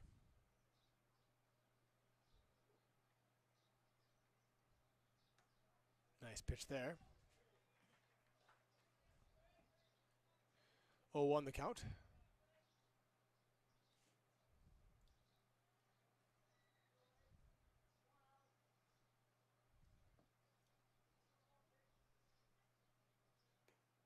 A little outside. Nice job by Johnson popping out to get that. 1-1 the count. Oh, sorry, 2-0 the count. My bad. No, I see 1-1. There, they got it back on the board. Sorry. So 1-1 is the count. They've corrected on the scoreboard. Runners in first and second. Sharply hit ground ball fouled on the third baseline. So Baumgarten ahead now. 1-2 in the count.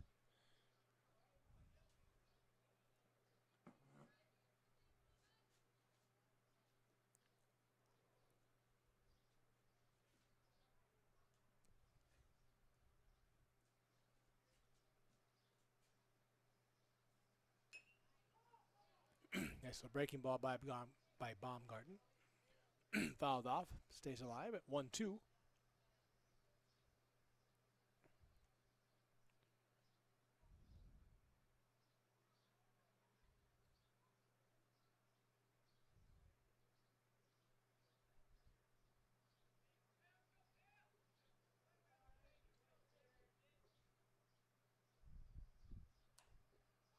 Off the end of the bat. Still hanging tough. 1-2. Runners at first and second. Berge trying to slip it in behind that guy at first if Alex wants to try to get him. Getting a big lead. Don't usually hold the runner on that's behind another runner. So kind of giving him that lead past the collar. Then Matt every now and then slipping in behind him.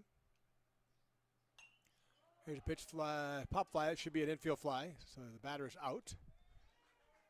Which is good. Gage drops the ball, but it doesn't matter. Infield fly runner is out. So there'll be 2 outs with runners in first and second now. Kularik flies out to Christensen. Now batting the first baseman, Gabe Zwanziger. So might be a sub coming in here. I think we're going to pull out one of our seniors if I have to guess. Waiting to see. Exiting the game, senior Gage Christensen. Coming out of the game. He's replaced by number 19, Jacob Popish. So Jacob Popish in now for Christensen. Nice job by Gage. Here with 2 outs in the top of the 5th. 2 seniors have left so far, Jensen and Christensen. JC and Popish have come in for them. So runners at first and second, 2 outs with Alex Baumgartner on the mound, pitching to Mitchell Johnson.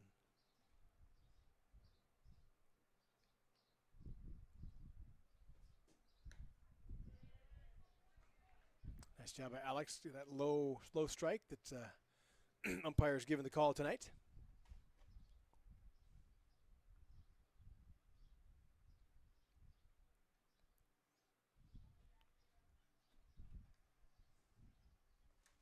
That one gets away from Johnson, bounds all the way back to the backstop. Runners coming home. Here's the play at the plate. Throw is wide. Baumgartner knocks out, but a run will score.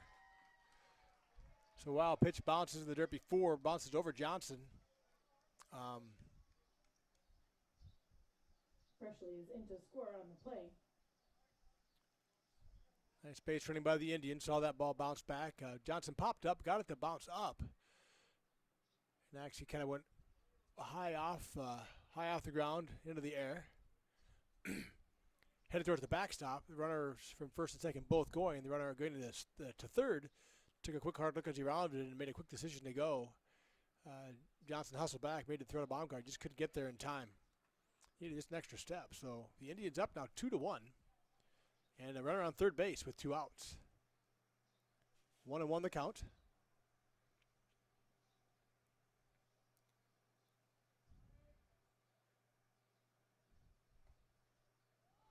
A little outside. 2-1 goes the count.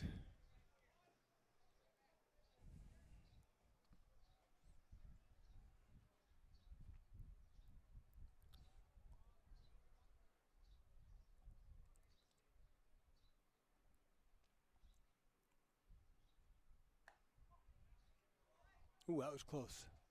Called that a ball. Not sure what it was at, but 3-1 goes the count. Alex B wanted that one. Couldn't quite tell. Maybe it had been a little bit up. So 2 outs, 3-1 the count. Run around third.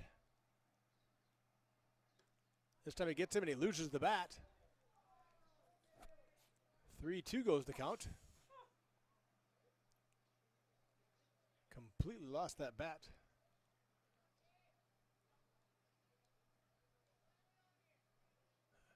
So the count goes full with 2 outs. Might need a little pine tar on that bat.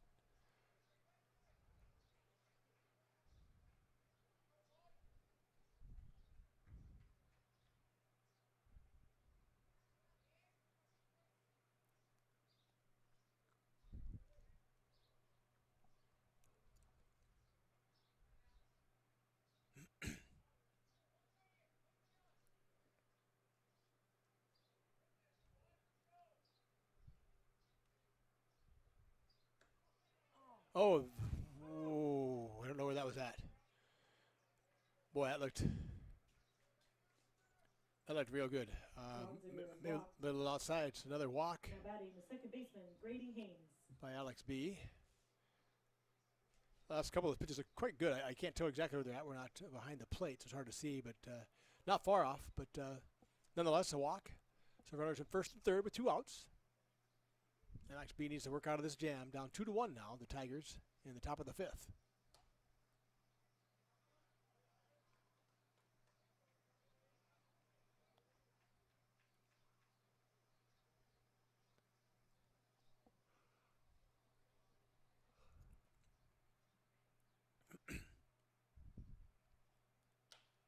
Ground ball goes to Chasey.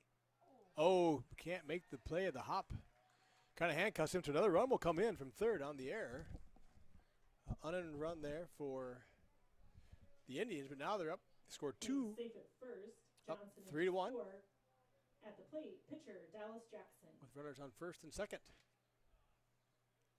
So kind of a routine ground ball there to Chasey. Just handcuffed him. So first and second, 2 outs.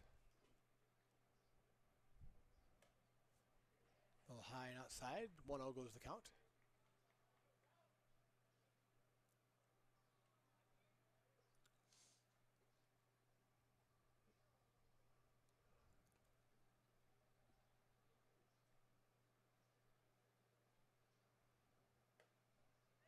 High again, 2-0.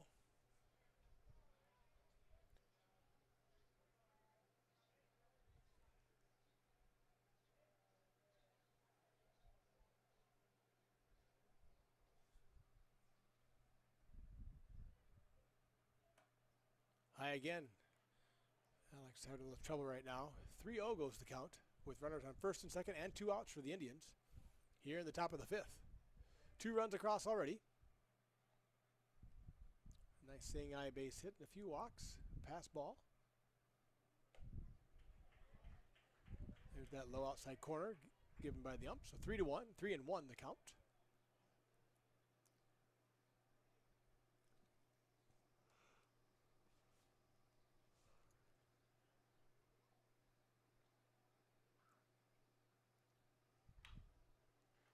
Count goes full now. So with 2 outs, top of the 5th, 3-2 the count. Runners on first and second. They'll be going with the pitch. Either going to have a strikeout, a walk, or a hit of some type. So the runners will be moving. See if Alex can shut this down with the strikeout. Runners going, drives one deep down the left field line, but out of play. Hooking towards the softball complex, doesn't get there.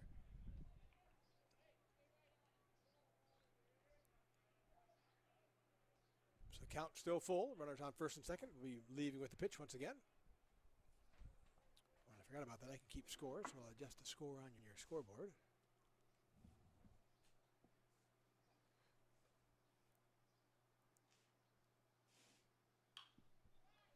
Ball's popped up to center field. Semeninas coming in fast. Nice job by Semeninas. That ball was kind of getting knocked down by the wind. A lot shorter than Simo expected, but able to make up the ground and pull it in. Jackson flies out to Semeninas to bring it into the top half of the 5th. The Indians scored 2 runs on 1 hit and left 2 on base. First up for the Tigers in the bottom of the 5th, Chasey, Semeninas, and Howard. So the Tigers give up 2 runs there in the top of the 5th. Indians able to get a few runs. Nice seeing eye base hit down the third baseline to start with, and a couple of walks and some other hits to get 2 runs in. A pass ball.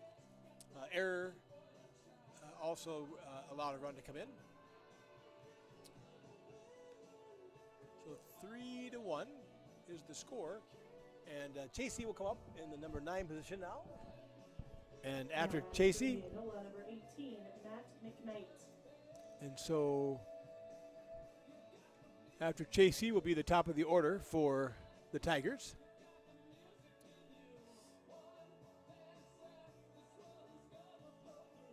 Indians have switched pitchers again. You got number 18 on the mound, Matt McKnight. The MM alliteration. So Tigers will start with Nick Chasey and go to the top of the order. So see if they can't get some runs going here.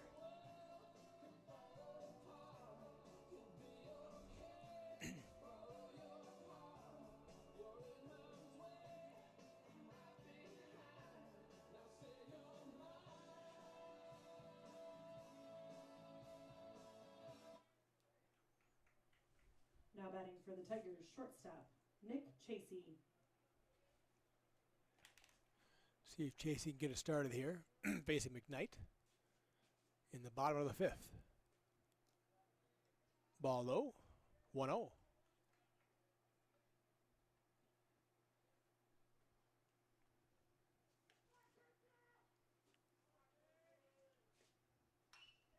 Ball's driven towards the center of the field, and it scoots through there. Nice ball. Nice hit by Chasey. Just under the outstretched glove of the diving second baseman. Nice hit right to the middle of the infield. singles, which brings to the plate center fielder Ben Simedinas. So the Tigers, the leadoff runner out. Coaching first base, senior Bram Jambrin. Now moving to the top of the order. So Simo's up. Bram Jambrin is coaching first base.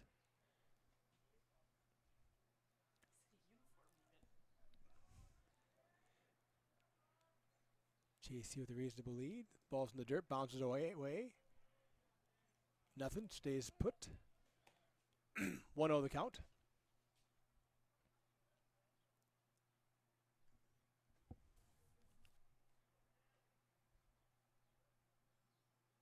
JC with a short lead right now. Somebody just tries to put down a bunt and can't. 1-1.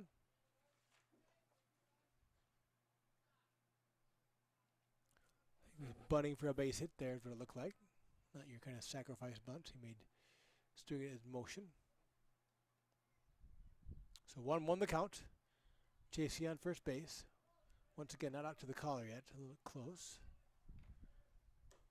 Ball's high, snap to the first. JC gets back. Good secondary lead there by JC. Popped off with the pitch. Snap throw by the catcher doesn't get him, so JC back at first base. 2-1 the count. Nice job by Bram there, coaching first and getting JC back. Way to lay out by Simedinas. 3-1 the count. With no outs. Big Knight falls behind here. JC still on first. Nice job by Simo. One of those kind of low outside balls, probably going to be called the strike. So the count is full, 3-2. Ben Simedinas at the plate. Nick JC on first base. God bless you. JC still inside the collar. It's not a huge lead.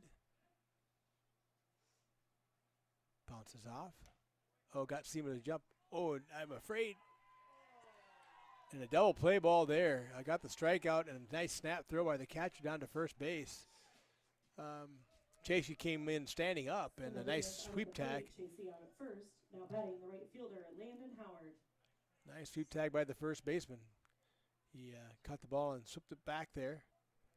And caught JC coming back in. So Howard up now. McKnight with a little bit of new life. That was probably the sharpest fastball so far for a strike. 0-1 the count. Fires another one now. Yeah, he's definitely on his game after the strikeout and the snap throw the first for the double play. Kind of an unorthodox double play for the strikeout. And then a 2-3 tag out of JC at first. And he comes with a nice breaking ball after two hot fastballs. Nice ball there by the pitcher, McKnight. And Howard down on strikes. Howard out on strikes, bringing into the fifth. No runs, no hits, and one left on. So the Tigers First up for the got Indians one hit. in the sixth. Got JC on the base hit through second base to do that, but the hit goes for naught as he's picked off of first base. So one hit, no walks, no errors, and 3 outs. So now you just listen to Old Town Road here, which everybody loves. And yes, it is a country song.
Looks like Sam Wildeboer will come into pitch.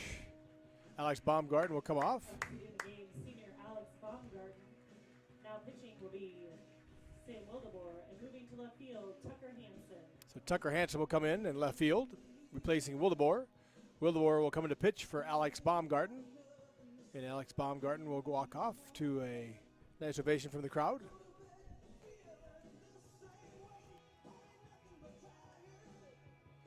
I do have a question about, can I get first base on the video feed? It's hard to get both first base and home plate, but let me see if I can get that a little better there. So I can go a little farther, it looks like. I'm watching there, so you won't be able to see the catcher, but I think I can still grab home plate. And maybe pick first base up on the side here.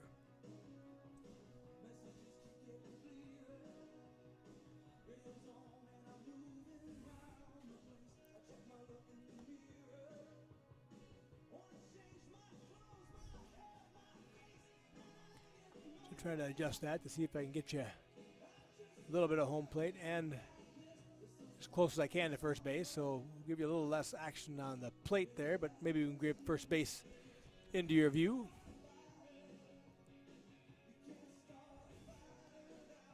Yeah, but as wide as I can go. Our angle just isn't as good as it'd be nice here. If I get to where I can get first base and I kind of lose home plate.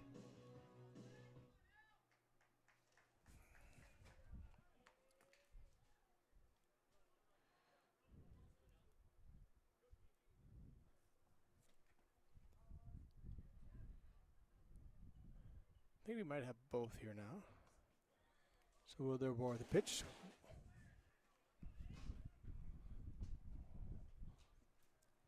One 0 goes the count.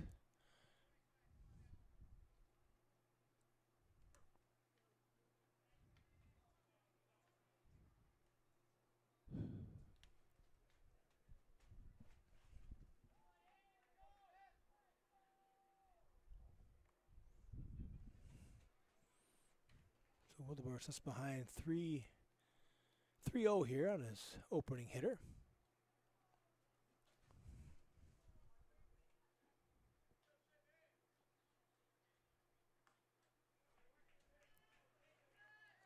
Pitch called the strike there, so 3-1 goes the count.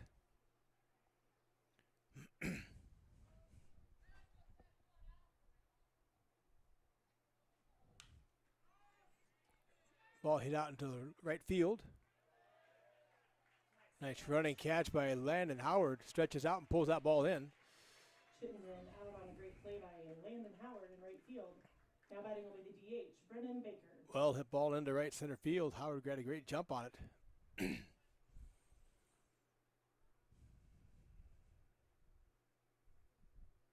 So Wildeboer goes 3-0, then 3-1, and gets the fly ball to right field. One out. That one's a little high, so 1-0 goes the count. Tigers down 3-1 here in the top of 6. Another substitution coming in from Coach Eldred. It's like Easton Johnson, maybe? Exiting the game, senior Jack Bort. Jack Bort's coming out.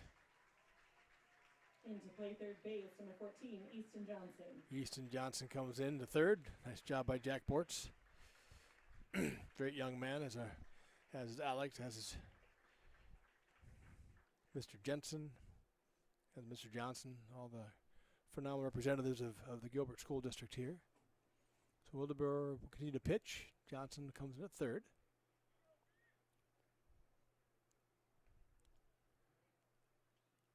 Said it before, I like the way Coach Eldred does this, kind of works his players out, especially those who don't always start, but gets them a lot of playing time in the senior night, and then works them out one of the times they can get the credit from the crowd for the years of service to Gilbert. So good to see.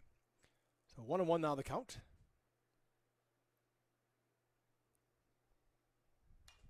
Another fly ball. So we're going to get over here to Landon. Actually, Berge gets back there to it. Or sorry, not Berge. Popish, sorry, from second base came back there. Just short fly ball. Popish, now batting right fielder So Howard was on his way in. Popish on the way back. Popish calls him off and takes that one for the second out. Coach Eldred coming back out again. This will be Mitchell Johnson that will come out. Exiting the game, senior Mitchell Johnson. Mitchell Johnson comes out. Replacing him behind the plate, number 0, Jake Shadarwich. So Jake comes in for Mitchell.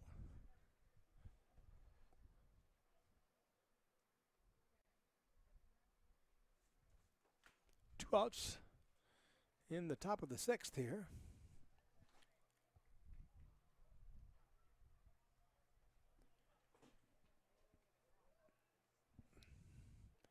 Three-1 Indians. They got one in the first. The Tigers came back with one in the bottom of the second to tie it up. Scoreless third and fourth, and then the Indians able to score 2 in the top of the 5th on a base hit down the third baseline. A couple of walks, 2 or 3 walks, an error, and a pass ball. So your score right now, 3-1 Indians, batting in the top of the 6th. With 2 outs now, 1 ball, no strikes. Ball, deep fly ball to right field. Landon Howard giving chase back there. Landon deep into the right center field. Able to run that one down. Good hustle by Howard. Track that one down in right center field. Bring it into the top of the 5th. No runs, no hits, none left on for the Indians. First up for the Tigers in the bottom of the 6th. It'll be Johnson, Berge, and Shadarwich. So your score after 5.5. 3-1 Indians.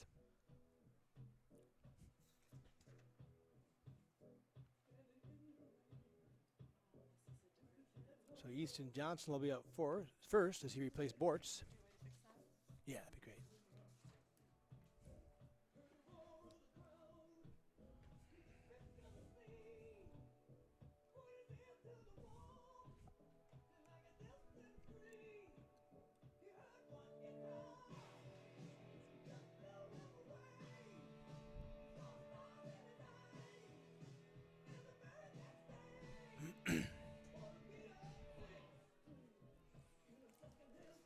Thank you, Jen. So Jen updated my lineup for me here, which is great. So we got Johnson in for Bortz. So it'll be Johnson, Berge, and Siderowicz,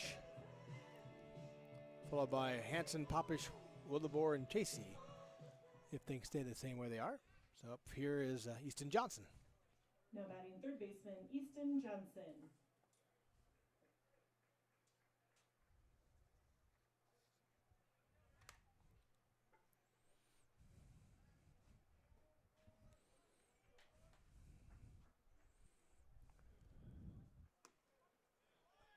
Called strike there, curveball on the outside corner.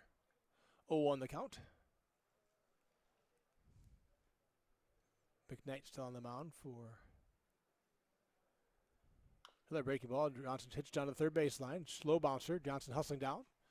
Well played by the third baseman for the out. Fly 3 on the putout. So 2 pitches. That's 1 out for the Indians. We'll bring up Matt Berge. Johnson is thrown out by Johnson. Now batting Matt Berge.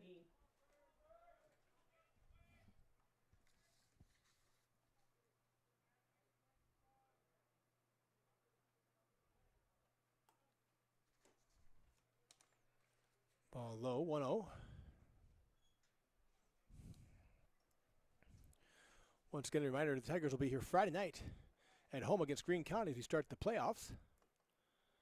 Love to see you come out here. As Troy mentioned earlier, not a lot of parking in the middle school lot, but there is parking at the intermediate school. And because of the heat and all that, I think they're planning to have a gator kind of running back and forth, kind of a shuttle from that parking lot. So I'd love to see you come out. You can park either in the middle school lot or in the intermediate school lot. Berge up 3-0 right away here in the bottom of the 6th, 1 out.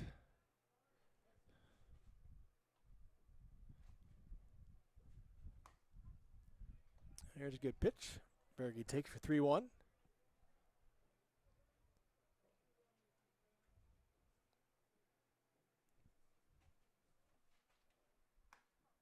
It's a little high, so he'll get a draw the walk. Nice job by Berge to get aboard. So with 1 out in the 6th, Berge works on base on balls. So Jake Shidarwich is now up, catcher, replacing Mitchell Johnson. So Jake will bat with 1 out and Berge on first base.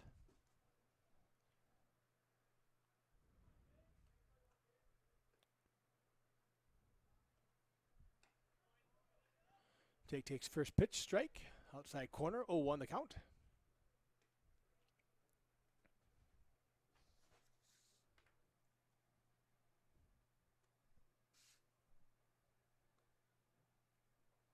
That's when he drives. Nice ball out in the right field. That'll be a base hit. Takes a big high hop. Oh, and he's going to throw to first. Luckily that throw was off the bag, or nice job by the right fielder. Good rip. Nice hit by Shidarwich, but the right fielder almost gets him at first. Shidarwich singles.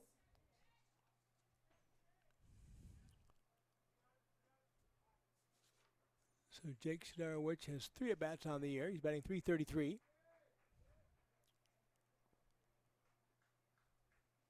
Into run will be number 9, Owen Bloomhagen.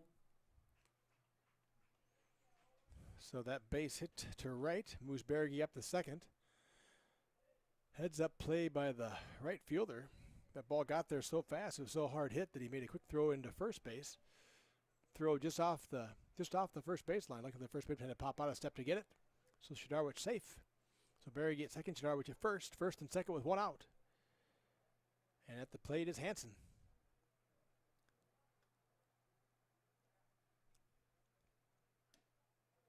Curveball a little outside. 1-0 the count. Hansen will be followed by Popish.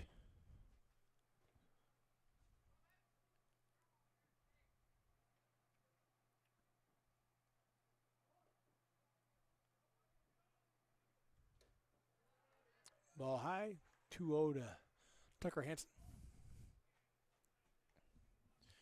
Runners on first and second with 1 out. See if Tucker can keep this thing going for the Tigers.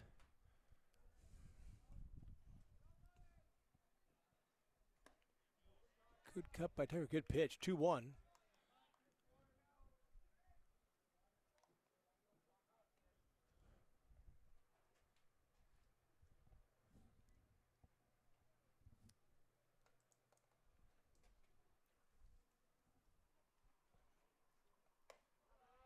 Tucker give a good look at that one, high and outside. So 3-1 goes the count.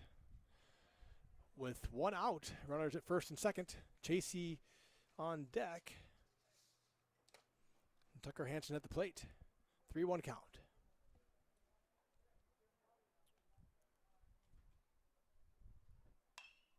Oh, nice base hit. Oh, just wide, just foul.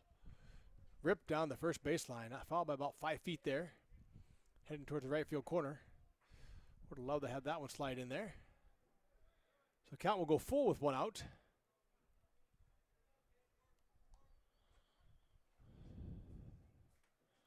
Berge on second and Shidarwich on first.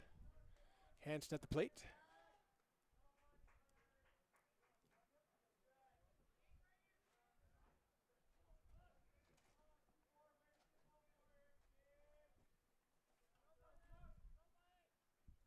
Ball's outside and low. Hansen draws the walk. That'll load him up for Chasey, who had a base hit his last at bat. Hansen walks. Now at the plate.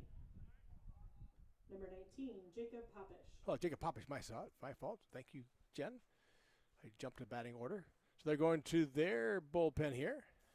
Indians loaded the bases with 1 out. I jumped way ahead in the order. I skipped 2 batters. So we got Jacob Popish up and then Sam Wildebar and then Chasey.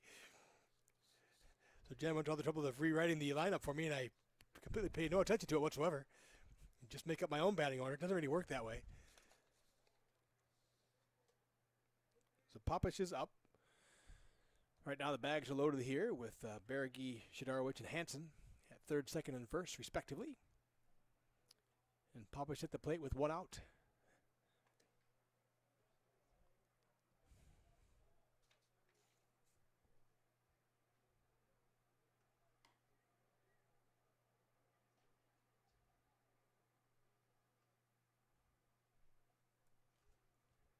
The Indians will bring in Tice Johnson, number 7.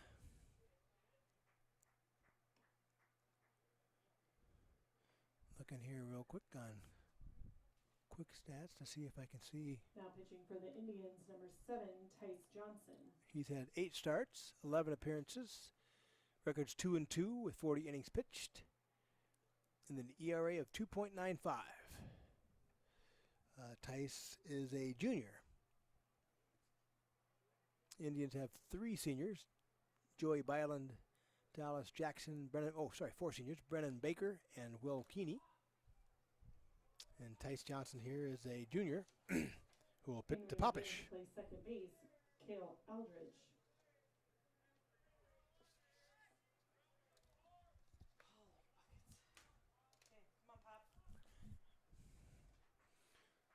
So nice job by Berge to work the walk. Shidarwich, a nice sharp hit to right field. And Hansen to draw the next watch. So bases loaded. The pitcher will go from the windup with 1 out and the bag's full. Ball in the dirt. Nice scoop by the catcher. 1-0 the count.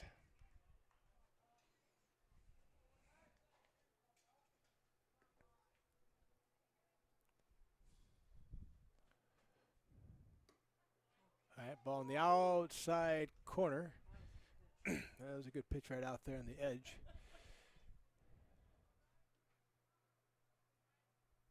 Alex B had a couple of those I would have liked in the inning he was pitching there that went against him. Now that ball's low. Ball's away. It's a wild pitch. We're going to score 1. So Berge will come home. Shidarwich will go to third. Hansen will go to second. So 2-1 to count. 1 out. Wild pitch will bring in a run. It's 2-1, or 3-2, sorry. 3-2 Indians. Tigers with runners in second and third with 1 out. And Popish at the plate.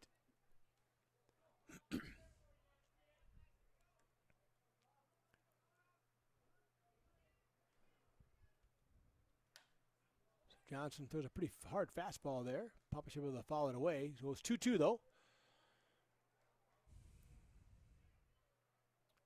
Boy, I would take anything. The infield is in to cut the tying run off at the plate, so they're going to come home with this. Popish, oh, nice little Texas Leaguer, drops into the center field. 1 run will score. Other run's going to go to third. Throw goes into the pitcher. Oh, throw goes to first, and he is safe, close. Hansen was coming around that third really hard. Coach held him up, which is a good call because he wasn't going to make it. Single by Popish, scores Shidarwich. Hansen fell down as he came around third base. Number 11, Sam Wildeboer. Nice hit by Popish. Just got the bat out there and just pushed that ball into center field. Hansen had thoughts about going, came around third hard, got held up by Coach as he turned to go back, slipped and fell down. Nice play by the cutup man to throw to third. Just about had him. Hansen able to get back just underneath the tag. So Popish with the base hit. So 2 base hits here and 2 walks. The Tigers have scored 2 to make it 3-3 in the bottom of 6. First and third. Wildeboer up, takes the swing. 0-1 the count. We got Hansen at third, Popish at first. Wildeboer up. One of our seniors here. And following up will be Chasey. Throw goes to first. Popish back safely.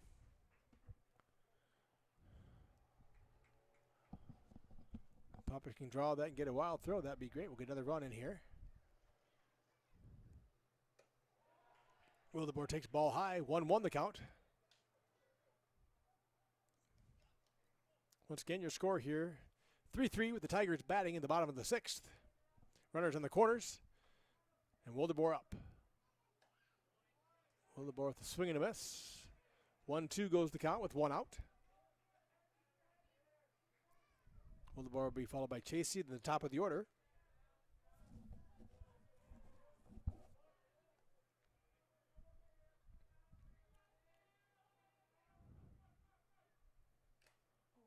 Wildeboer able to get a piece of that, stay alive. Count stays at 1-2.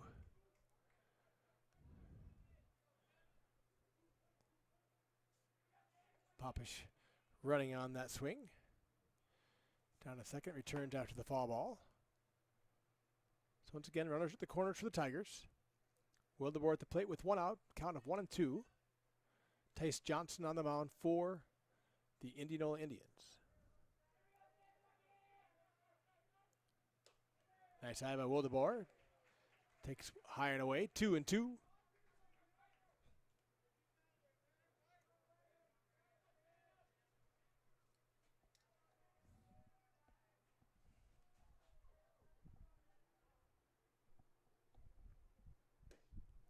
Ball low and away. That was close. This time Poppers does go. Kind of forgot about him, so now it's full count with runners at second and third now. Nice job by Poppers to take away that force. So we'll see what Wildeboer can do with the count full. 1 out, runners on second and third.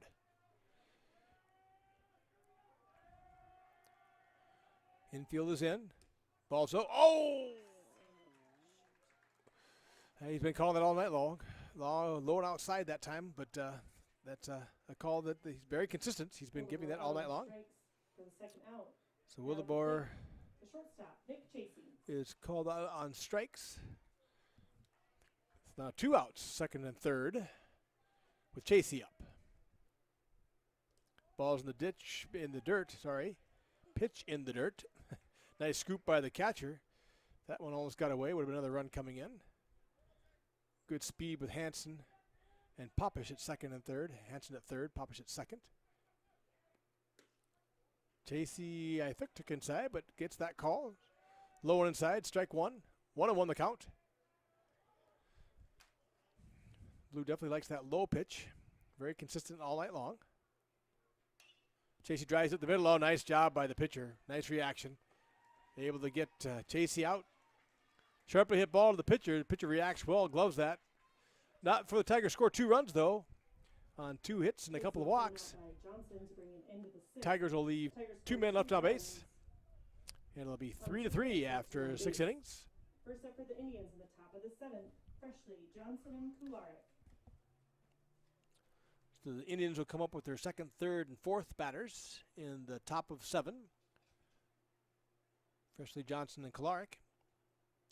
And the Tigers will have the top of their order up in the bottom of 7 when we get there, which will be Simonides, Howard, and Johnson. Wildeboer still on the mound, pitching for the Tigers. So your lineup right now is Wildeboer pitching. Shidarowicz is catching. Matt Berge playing first base. Popish at second base. Chasey at shortstop. Easton Johnson at third base. Out in left field is Tucker Hansen. Ben Simonides in center field, and Landon Howard out in right.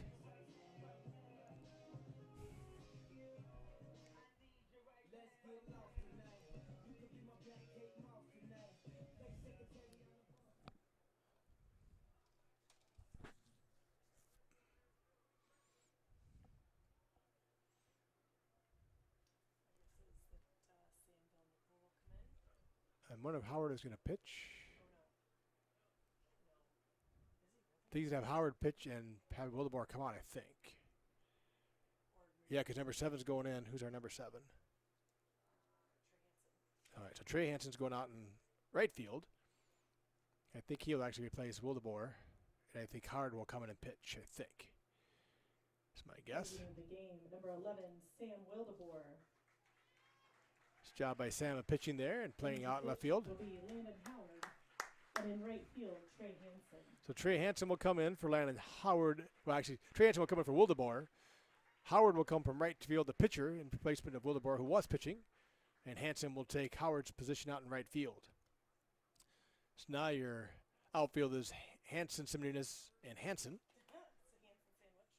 Hansen sandwich, yeah. Simonides sandwich with the Hansens on the outside, wrapping him up. Then we got Berge, Popish, Chasey, and Johnson in the infield. And Howard and Shidarowicz is your battery mates here in the top of 7.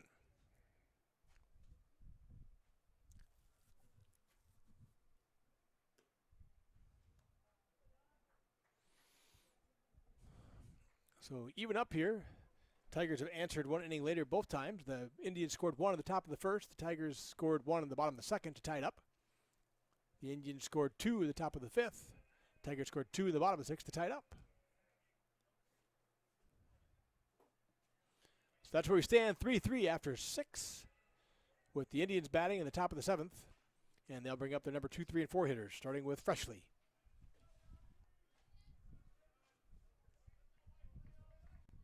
Now batting, Aiden Freshley.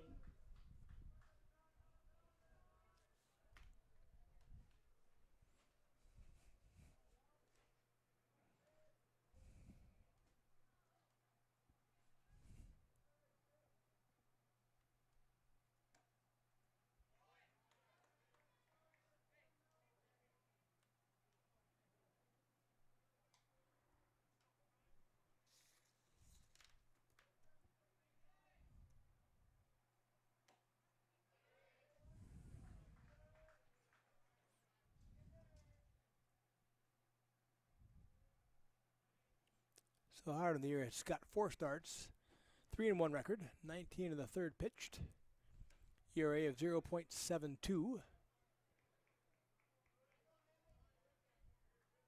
3-1 on the year.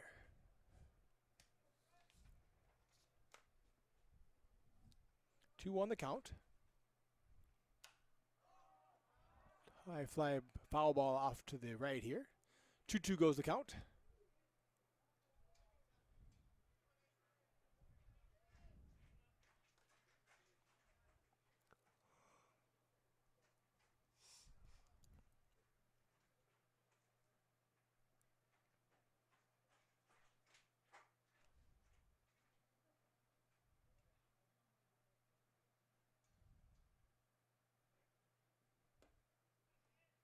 Ooh, that's a little low.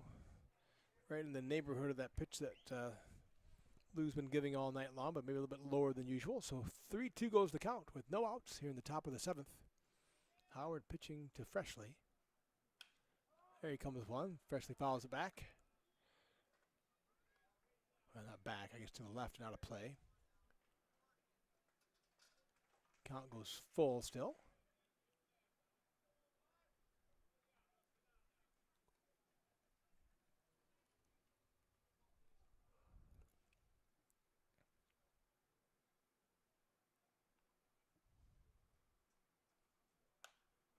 Fouled out of play to the right. Freshley making Howard work. Already up to 7 pitches on Freshley alone, with the count still full. Has fouled off 2.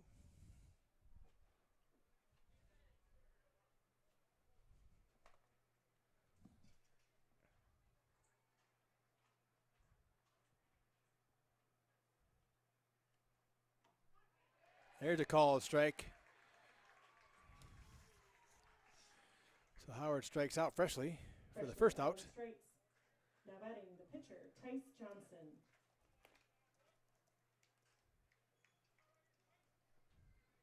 So Tice Johnson is up now with 1 out.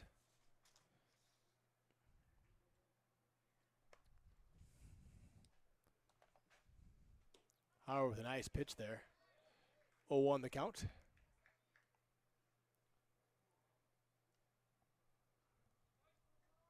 One out for the Indians.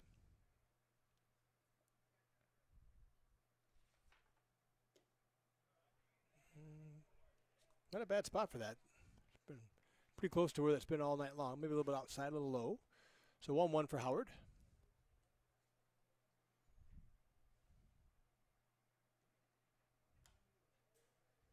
Now we go 1-2. Tice Johnson, the pitcher for the Indians now, is up against Landon Howard, the pitcher for the Tigers. 1-2 the count with 1 out in the top of 7.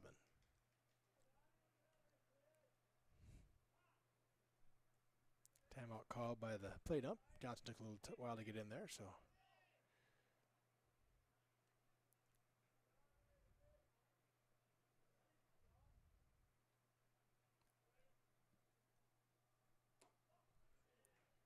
Ooh, not a bad spot. Landon leads one just outside there, 2-2. Nice job by Tice Johnson to lay off that pitch.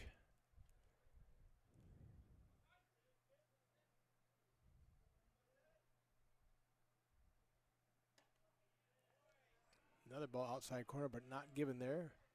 Shidarowicz tries to frame it. So once again, we go full in the count.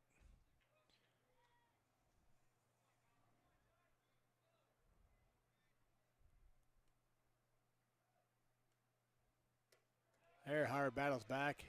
Nice hard fastball down low. Johnson swings and misses for the second out. Johnson out on strikes. So Howard goes to full count on both the first and second batter. Gets them both on strikeouts. So coach coming out again here on senior night. It's like Ben Simonides is going to come out. And number 9. Coming out of the game, number 3, Ben Simonides.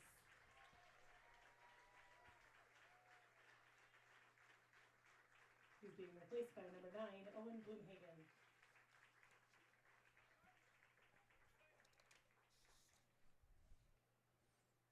So sophomore Owen Bloomhagen coming in for Adams.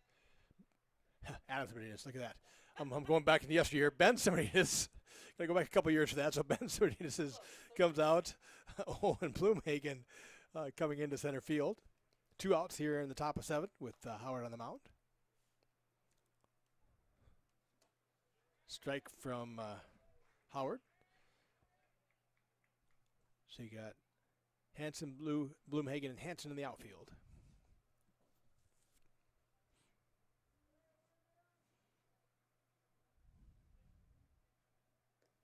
Ball down low. And you got Berge, Popish, Chasey, and Johnson on the infield. And Howard pitching to Shidarowicz. Count 1-1, 2 outs here in the top of 7.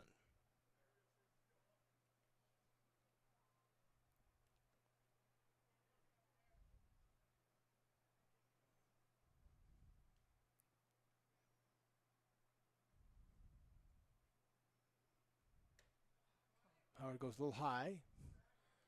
So 2-1 goes the count.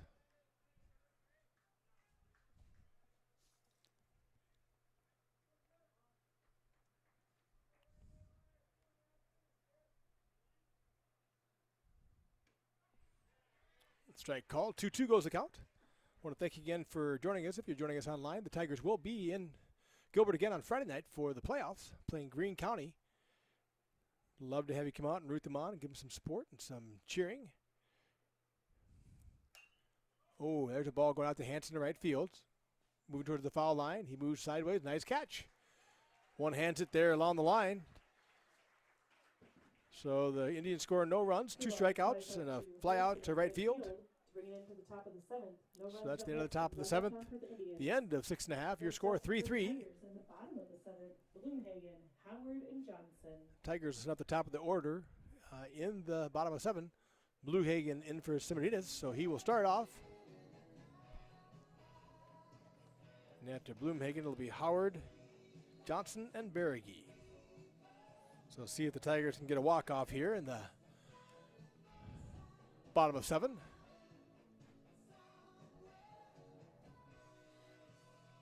Indians still have Tice Johnson on the mound.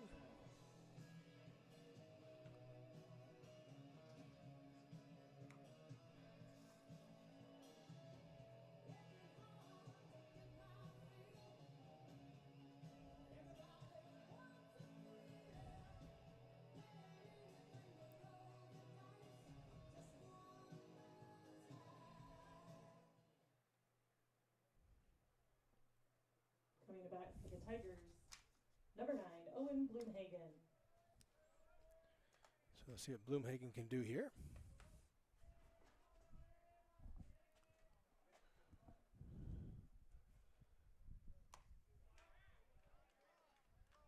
Big cut goes 0-1.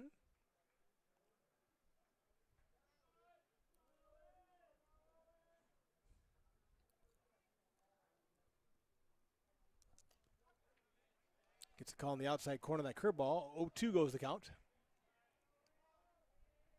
See what Owen can do here now. See if he can protect. Johnson gets him on strikes. So 1 out, and Landon Howard will step up. Out on strikes. Now batting number 6, Landon Howard.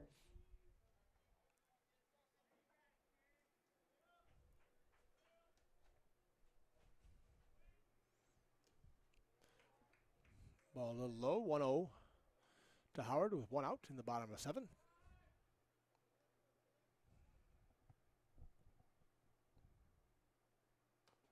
That one goes high, so 2-0.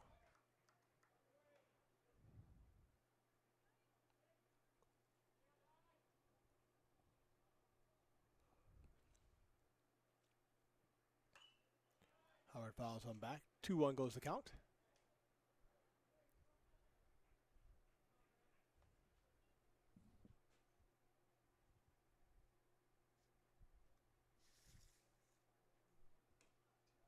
Little low, 3-1.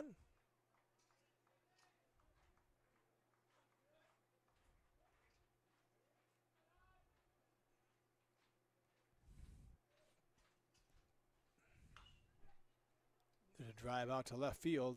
Left fielder's right there, though. With the wind blowing in, it gets kind of hung up there. So fly out to left field. It's 2 outs now for the Tigers. And up will come Easton Johnson. At the plate, number 14, Easton Johnson. Here's your home run. Right now. That's what we need. Easton Johnson to take one out of here. Oh, he calls that low. Not as consistent with it as I would like.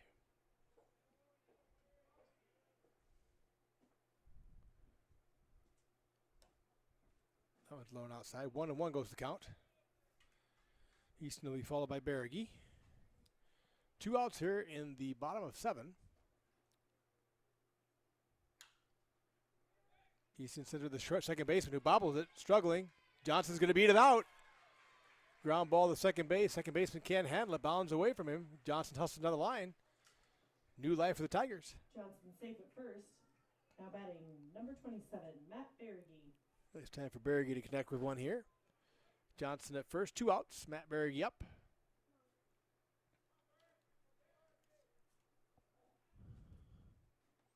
Take a wild pitch and get Johnson over to second base.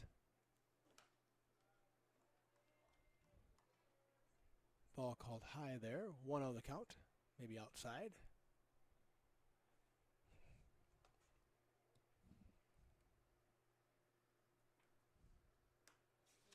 Berge got all that swing there. 1-1. Shidarowicz on deck. Followed by Hanson and Popish. 1-1 the count. Ball low, does get away. What I wanted. Johnson's now down to second base. That's what we needed. So 2-1 goes the count with Berge up. Johnson at second base. Base hit. Would be lovely to see if we can't get this run across. 3-3 the score here in the bottom of 7. Easton Johnson on second base. Matt Berge batting 2-1 the count. Good cut by Berge again. Takes it out and back. Fouled away. 2-2 goes the count.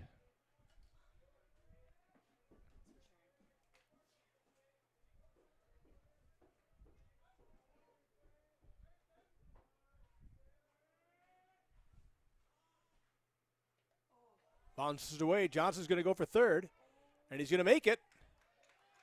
Nice play by Johnson. That ball bounced away from the catcher just a little bit to the right-hand side. Johnson got out early. So Johnson into third.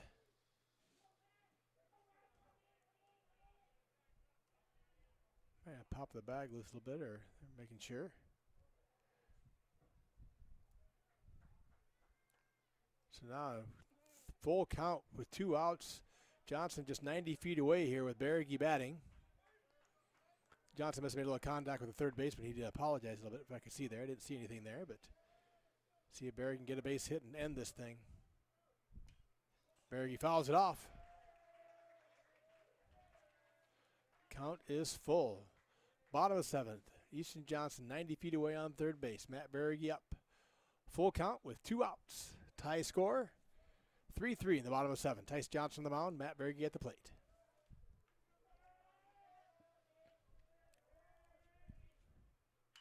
Berge drives to the middle. This may get through. No, nice job by the shortstop, ranging far to his right, and gets Berge by a step. Boy, hit right up the middle, just a little sharper, and that would have got into center field. Nice play by the shortstop, bounding over to his left. Makes the play, gets the out at first. So we will go to extra innings. First up for the Indians in the top of the 8th. So Tigers get Easton Johnson on an error on second base. He gets all the way to third base on a pass ball. And another pass ball. Probably the first was probably a wild pitch. The second one was a pass ball, bounced in front of him and drove three, but he dies on third base as Berge hits the ball up the middle.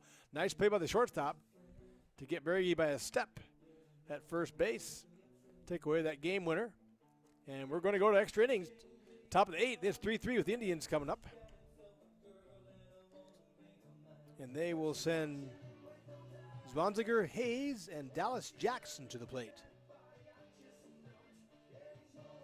The Tigers will have Shadarowitz, Hansen, and Popish in their half of the inning.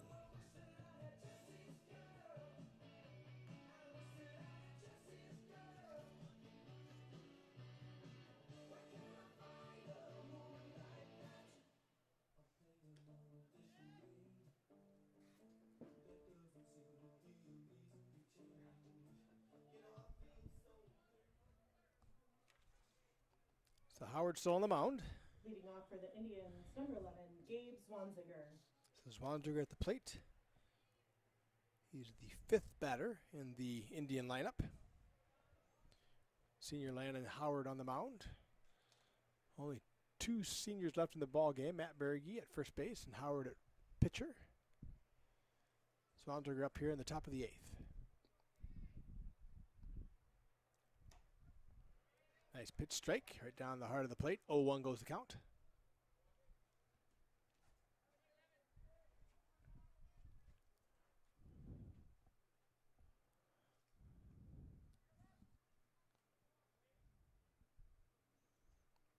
Next pitch, swing and a miss.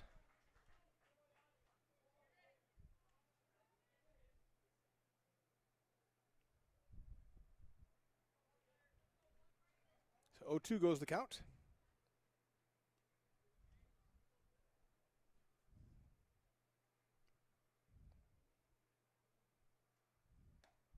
Ooh, that looked awful good. Ooh, not sure where that was at, but okay. Maybe a little up there. Howard would have liked that one. That looked like a strike 3 call to me, but 1-2 goes the count.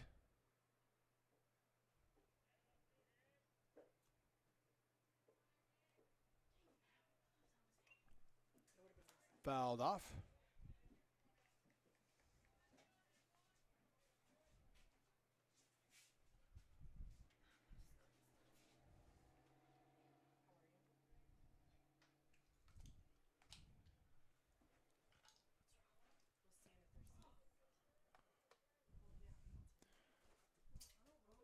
That one's down low, goes 2-2 the count.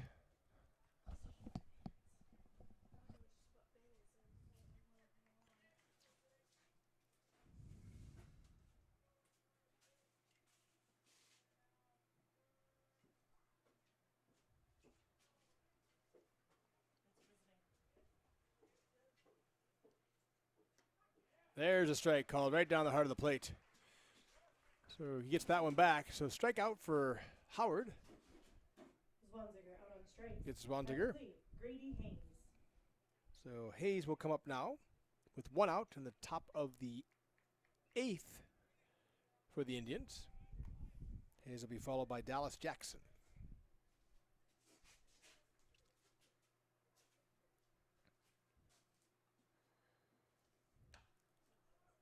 Little soft liner fouled on the right field line. 0-1 the count. Good hustle by Berge.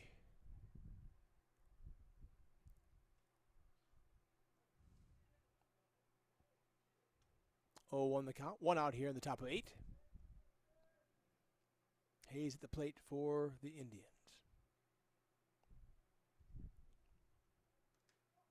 Ball in the dirt goes 1-1. Nobody on, so no harm there. Howard with 27 pitches so far.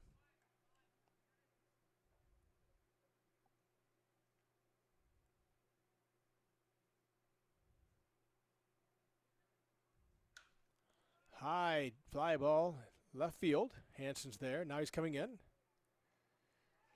Finds it there in the lights. 2 outs. Hansen started back. That ball looked like it was well hit, but it got caught up in the air and stopped. Nice play by Hansen. So 2 outs. Haynes flies out to Hanson. Now batting number 13, Cale Eldridge. Just kidding. That's not who this is. It's not going to be the right number. We're going to have substitution. So Ike. 25. Exiting the game, senior Matt Berrigue. And Isaac Rotman coming in for Matt Berrigue at first base. Seriously, we had like 50 people on this spot. Ethan Ellsworth. Replacing Berrigue, Isaac Rotman. Now batting for the Indians, number 25, Ethan Ellsworth. So Ellsworth is in for the Indians. Seriously, he's the 5th person to play that spot. I said it just. It's crazy. So Isaac Rotman in for Matt Berrigue, one of our last 2 seniors on the field. Matt Berrigue, first baseman, replaced by Isaac Rotman, a junior, now at first base. Pitch low to Ellsworth.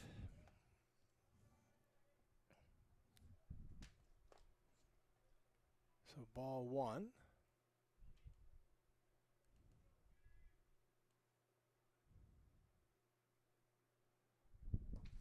A little low again, ball 2.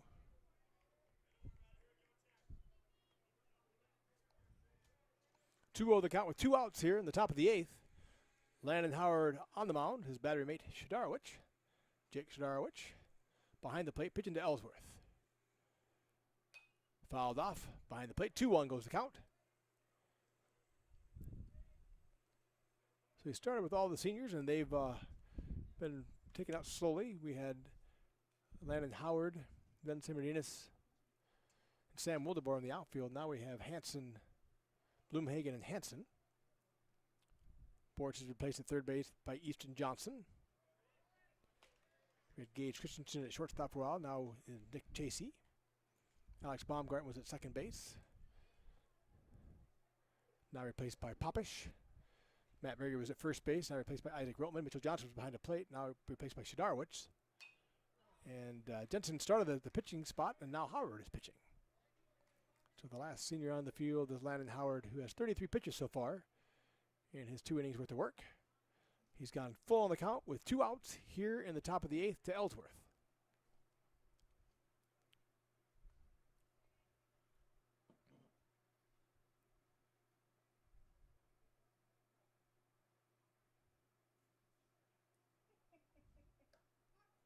Oh! Called strike there. Ellsworth couldn't quite believe it. I must admit that might have been the highest strike we've gotten all day, but rings him up. Coach is going to come talk to the umpire himself. Hanson and Popish. So the coach is talking to.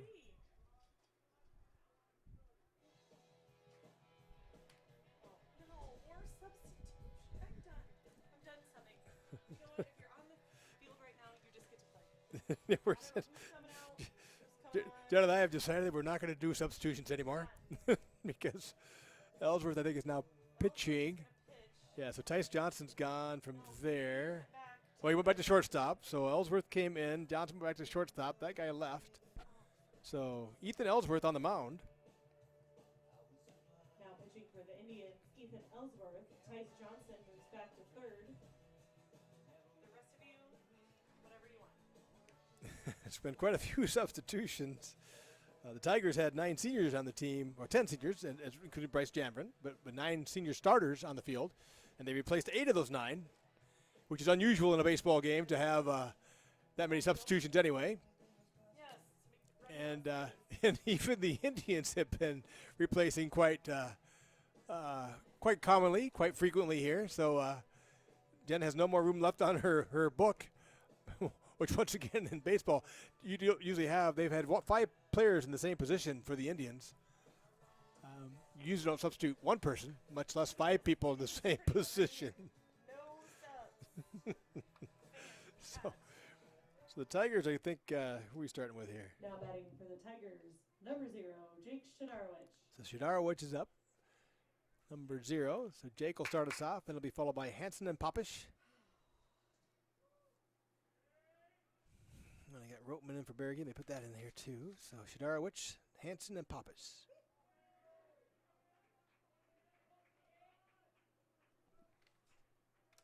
So let's see what Norwich can do. Ellsworth comes high. 3-3 your score as we go into the bottom of the 8th. Tigers with Shidarwich, Hansen, and Popish to come up. Shidarwich fouls one back. 1-1 the count. I guess I could look and see what Ethan Ellsworth has done this year. Hang on just a second.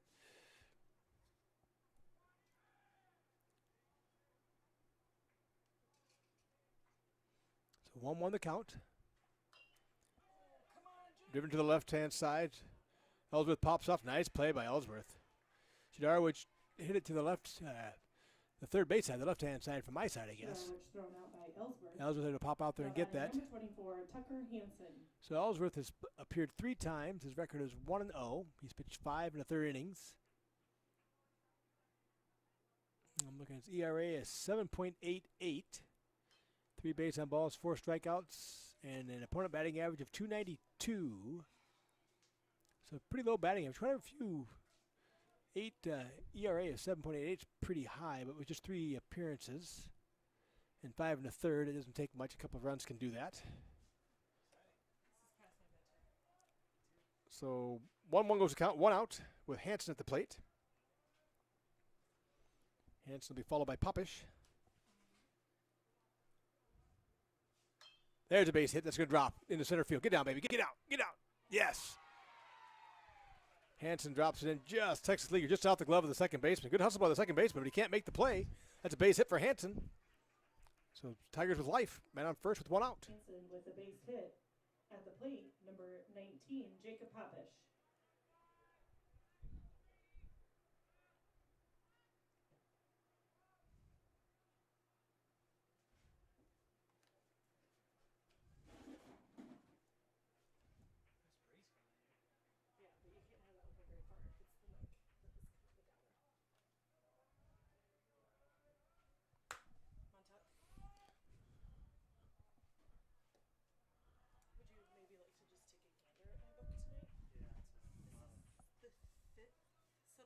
So Hansen at first base, Popish at the plate.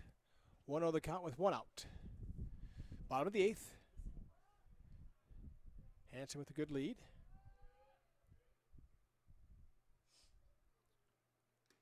Popish swing and a miss.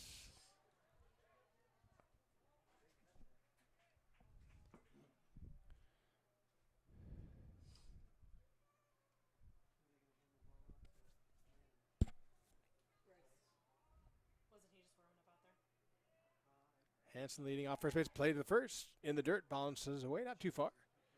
Hansen back, plenty of time.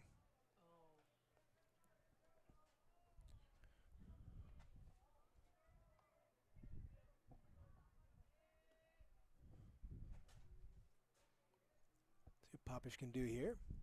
1-1 the count with 1 out. Little low. Oh, no, he called that one. He's given that low and outside pitch quite a bit, but it's been a little inconsistent. Not always getting it, but he got it that time. So 1-2, the pitch on the low outside corner there. Hansen at first base. Popish at the plate. 1 out for the Tigers in the bottom of the 8th. Ball way high. The catcher almost had to jump for that one. Able to get out there. 2-2 goes the count. On deck is Trey Hansen.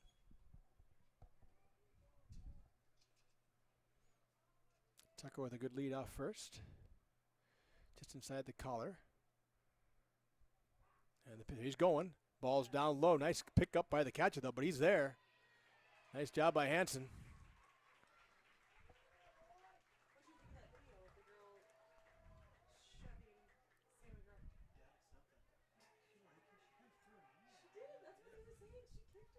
Nice job by Hansen.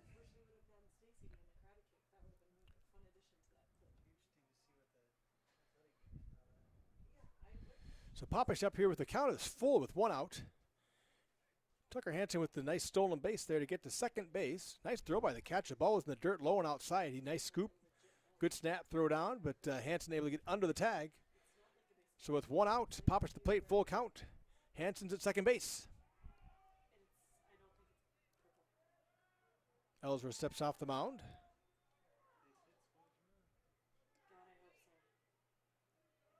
Hansen gets a good lead. Second baseman trying to hold him on. Hansen can pop off a little bit more. He does. Popish fouls one out of play. Way to hang, way to hang. Count is full here. Wouldn't mind seeing another pass ball. Let's get Hansen over to third base. Then you got a chance for a ground ball to score Hansen. Here goes Popish. Hansen with a good lead. Oh, he gets him on a strike. Good pitch by Ellsworth. Good cut by Popish. Pop just can't quite make contact, so he goes down. 2 outs. Hansen at second base with Hansen. On strikes, which brings up number 7, Trey Hansen. So now it's Trey Hansen at the plate with Tucker Hansen at second base. 2 outs here in the bottom of the 8th.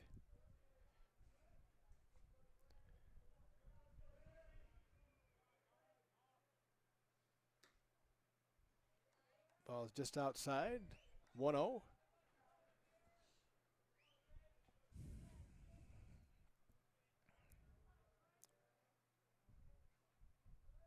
Hansen with a reasonable lead off second base. Pitch from Ellsworth to Hansen.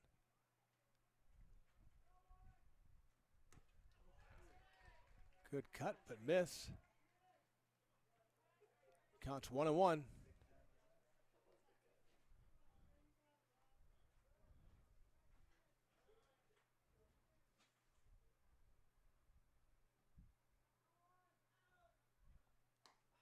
Ooh, another cut by Trey, but can't quite get there.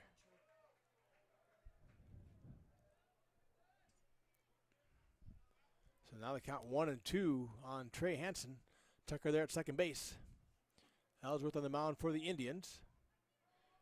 Here's the pitch. And gets him swinging again. Hansen down on strikes, which brings them into the 8th inning.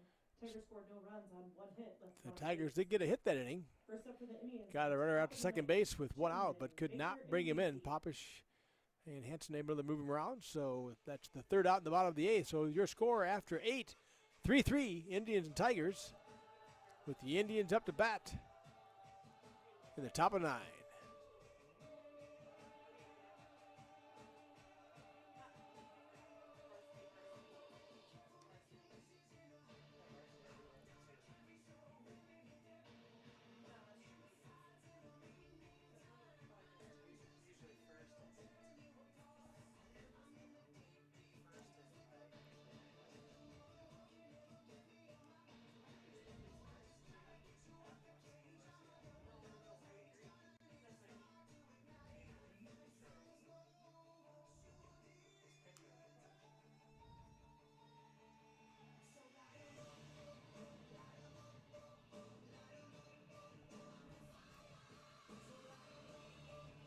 So Howard's still on the mound for the Tigers. Now batting for the Indians, center fielder Seth Chittenden. Did have Bryce Brueggemann warming up a little bit for the Tigers, so it's possible he'll come in for Landon at some point in time. I assume they'll want to keep Howard available for their game on Friday just in case, which I think is around 40 pitches. I don't know all the ins and outs of the pitch count this year. Chittenden up, called strike by Howard, low outside corner. 1-0 goes the count.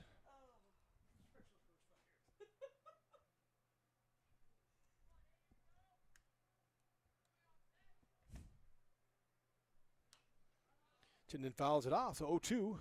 Howard way ahead here. Someone in the crowd must have made a nice play.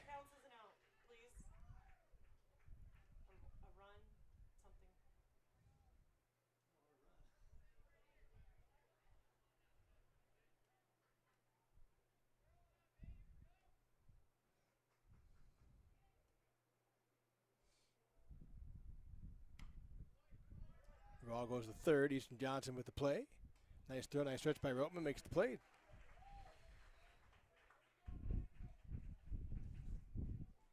Chittenden is thrown out by Johnson. Now batting the DH, Brennan Baker.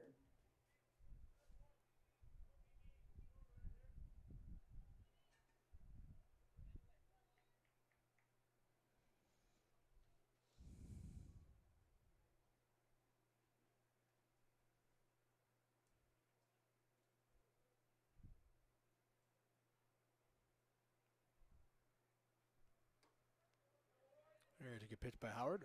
0-1 the count with 1 out. Here in the top of 9, Indians scored 1 in the first and 2 in the 5th. Tigers scored 1 in the second and 2 in the 6th. We're all tied up at 3-3. There's a pop fly going towards Easton Johnson at the third base. Chasey calls him off with the lights and the wind. Nice job by Johnson reacting, moving out of the way. Baker pops out to Chasey. At the plate, right fielder Quinn VC. So that gives 2 outs to the top of the 8th, and BC up for the Indians.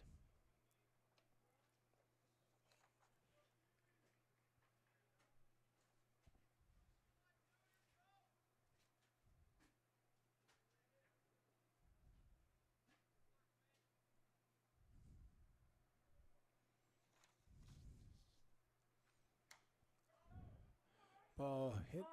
Roseman giving chase. Nice hustle by Roteman. Ball on the right field line, out of play. Isaac Roteman hustling after it. 0-1 goes the count.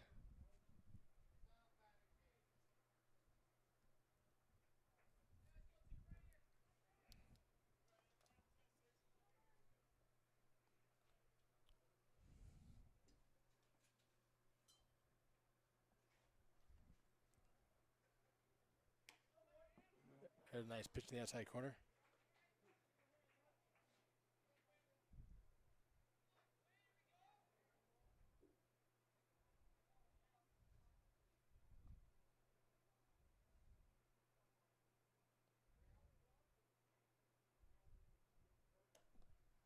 A little outside.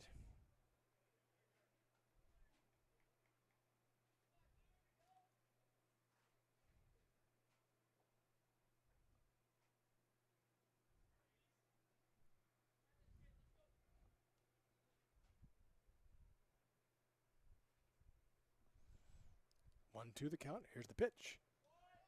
High and outside goes 2-2.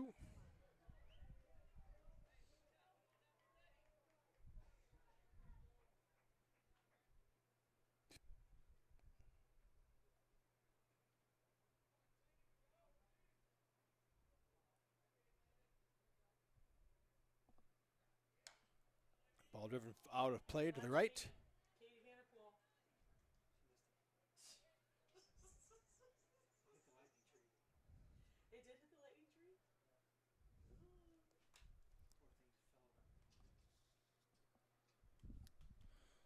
So 2-2 to count for Howard here. 44 pitches in the top of 9.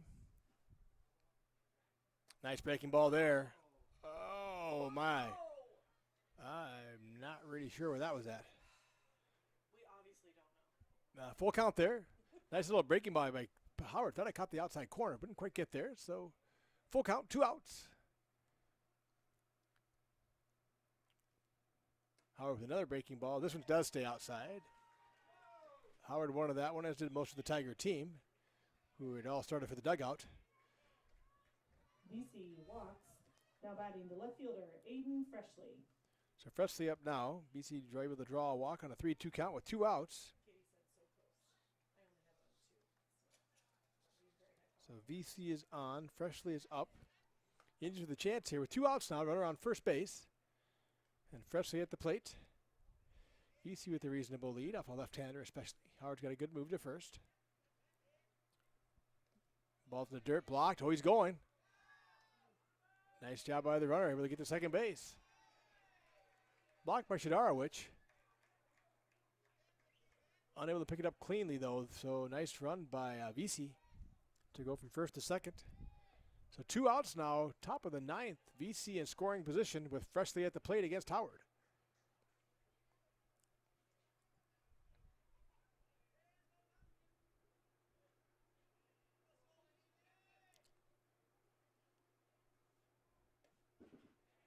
Good pitch there by Howard. Gets the call. Low outside corner. 1-1 the count. 2 outs here in the top of 9. Howard pitching to Freshley. VC on second base for the Indians.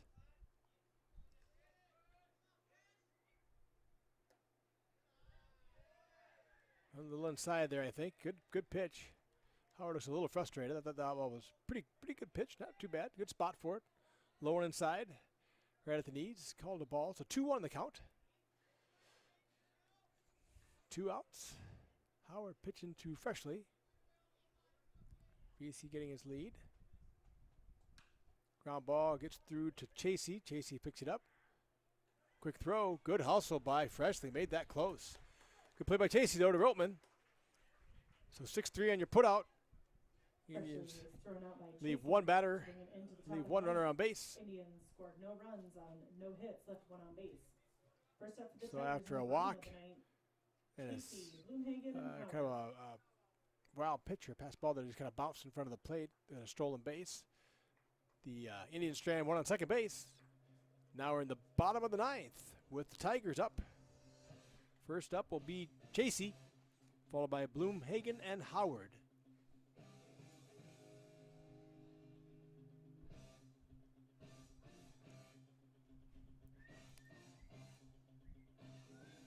Ellsworth still on the mound for the Indians.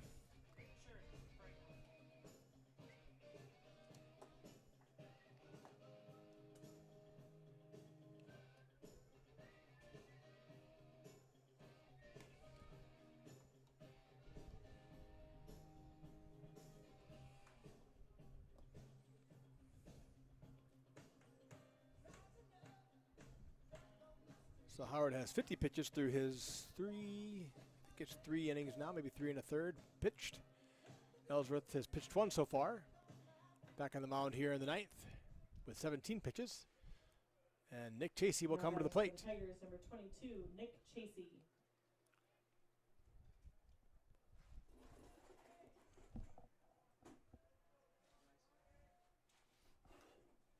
Chasey just kind of, oh, he might beat this out. The pitcher struggles. Oh, Chasey gets a little bit out of it.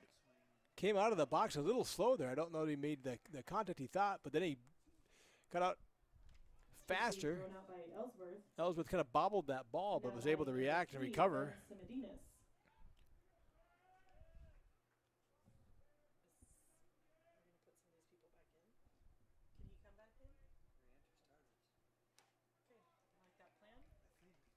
Must be. So Ben Simmons is back in for Bloomhagen. So Ben up here, top of the order for the Tigers. Substitutions. That's just what I was looking for. So Simmons fouls one off. More substitutions in the game. Baseball books are made for this. They're made for lots and lots of substitutions in the same positions. There are lots of blank lines for you. It's just the way they build the books when you play baseball. So 0-2 on Simmons. There he drives one. That's going deep into the right center field. It may get down. It does. It's loose. Simmons reeling, going from second. Now he'll stop. So there's a double for Simmons. Well hit out to right center field. Landon Howard will come up with 1 out, and Simmons on second base.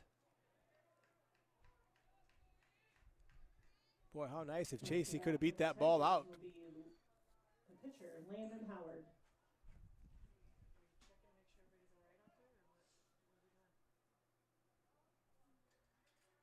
Nice effort by the right fielder for the Indians. Went over into that gap.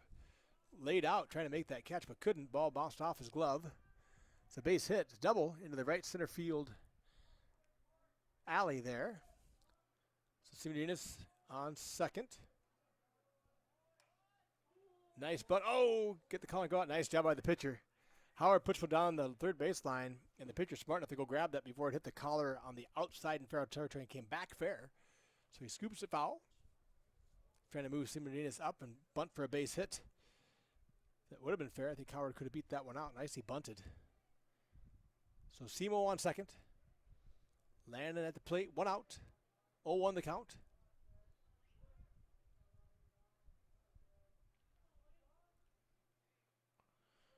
Ellsworth on the mound for the Indians.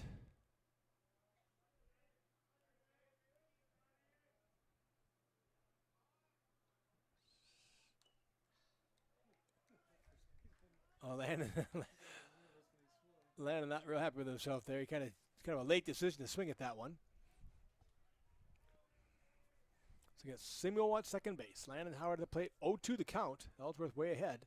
We'll see what Howard can do. 3-3 your score, bottom of 9.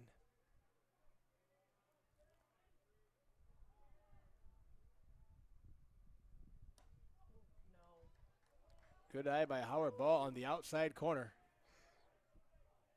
Kind of wanted that one. 1-2 goes the count. Simo at second.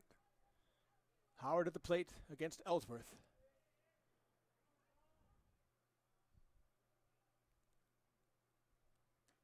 Ball outside again. 2-2 goes the count. So here we are at the bottom of 9. 1 out. Semidenis hits a line drive out in right center field to get a double. He's now on second base. Landon Howard at the plate. Count 2-2. 1 out. 3-3 game in a 9-inning battle so far. Simo with a good lead. Ponce is off. Timeout by Blue there. 2-2 the count. Blue called timeout before the pitch. So Simo working pretty hard with the shortstop out there. They're kind of in the same position.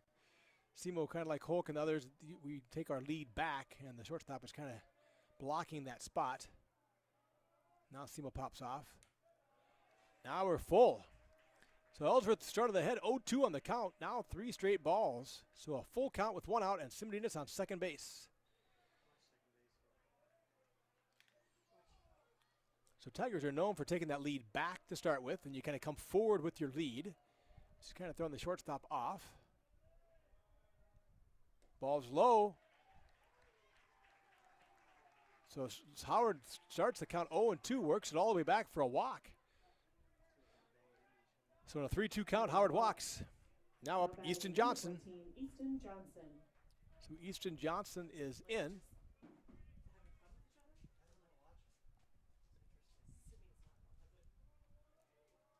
Ben Semidenis on second base. Landon Howard on first base. Easton Johnson at the plate against Ellsworth. Ethan Ellsworth pitching for the Indians. Simo's got some room. Easton goes for one, fouls it off. 0-1 now. Ellsworth ahead this time. So now the right-handed batter up. The shortstop is back in his position. Second baseman's holding Semidenis on, so we don't have the kind of cat and mouse going between the shortstop and Simo. Simo with some room. Johnson drives one over the center fielder's head. No, he gets back. Quick tag. No, can't do it. Nice play by the center fielder. Ball well hit by Easton Johnson. Just mostly towards center field. Maybe a little towards right center. Nice play by the center fielder. Fly ball to Chittenden. At the plate will be number 27, Matt Berge. So Simo off with the hit. That ball looked like it was going to go through, and Simo was going to score. Then he realized it was going to get caught, ran back to the bag, but by the time he got back there, he could not tag up and go to third. So runners hold at first and second. 2 outs now with Matt Berge up. Nice well-hit ball by Easton Johnson out to center field. Just not quite enough to the gap to get through. Now Matt Berge keys off of one. It's going deep, but I think the center field's right there again into the wind. It does not go. So 3 well-hit balls to center or right center field. And Chittenden makes the play on both of them. Tigers scored no runs on 1 hit with 2 on base. If either Easton or Berge. Indians in the top of the 10th, Johnson, Kularik, and Swanziger. Either of those balls a little bit more, especially Johnson's a little bit more towards right center. That ball drops. You can see Brueggemann has come in. So Bryce is going to come in for Landon Howard. Actually, I'm trying to think maybe Landon will go back to his position in right. I don't know. So Brueggemann comes in. Howard, I think, is out. Berge's back in. So he brought our starters back in. Ben Semidenis is now out in center field. Matt Berge back at first base.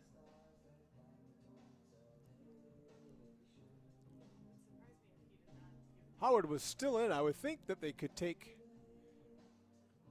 have brought Brueggemann in for Hansen out in right field.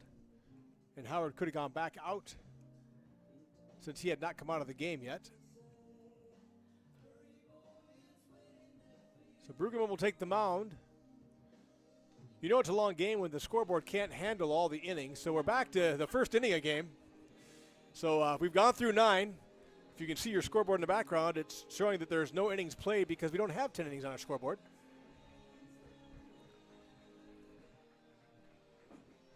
So much like Wimbledon, we're going to not play the win by 2 rule anymore. International rules, I think they're going to throw somebody out on second base right now. Softball game, you'd have a person on second base. The last person out would be on second base with no outs. International rules, it's a great way to play. It kind of forces things to move. It's like sudden death in a way. So in international rules, if you get past the extra innings, you put the last batter that got out on second base, and you start from there. So both teams start with a runner on second. That's not really the rules we're playing by here, even though I wish we were, but we're not. Now batting, number 7, Tice Johnson. So Bryce Brueggemann on the mound, replacing Landon Howard, your 9th senior on the night that came out of the game. Now we do have 2 seniors back in. Adam Simonides came back in center field, and Matt Berge came back on first base. So Bryce Brueggemann pitching to Shidarowicz. Here in the top of 10. 3-3 your score.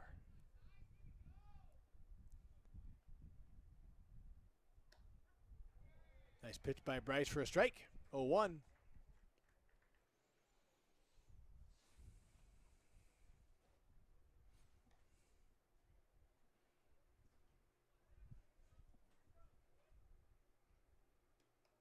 Little low. Bryce comes with that sidearm, low and outside. On a personal note, I was supposed to be at a meeting in Minneapolis tomorrow morning at 9 a.m. I haven't quite figured out how I'm going to do that at this moment in time. I was planning to drive up tonight after the game, but I may be leaving at 5 o'clock tomorrow morning. Nice pitch by Bryce. Ooh, a little low. Doesn't get the call. 2-1. So here we are on the top of 10. Indians at the bat. Tice Johnson, who pitched for a while, is at the plate for the Indians. Bryce Brueggemann on the mound for the Tigers. Jake Sidarowicz behind the plate. So Bryce is 3-1 now. Started off with the first pitch strike and slipped away a little bit here. 3-1.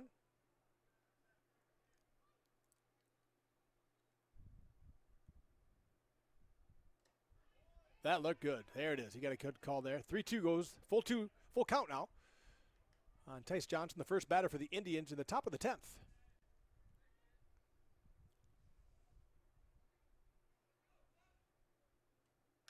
There's a drive going out to Simonides. It's going to be low. Nice line drive. Did not get it too far in the air. Someone gets it in there right away. But Johnson on with a no-out single to center field. Johnson singles to center. Now batting number 28, Kale Kularik. So he said in the earlier innings, always good to get your first batter aboard. So for the Indians, they got Tice Johnson on first base and Kularik at the plate. Kularik is their cleanup hitter. Batting number 4 for the Indians. Johnson with a good lead. Bryce gets the call in the outside corner. 0-1 the count. See if Bryce can stay ahead this time. Johnson with the lead out to the caller on first base.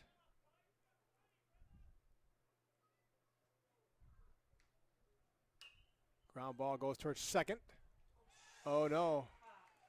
Ball bounces away from Popish. So now the Indians with the first 2 batters aboard here in the top of the 10th, first and second.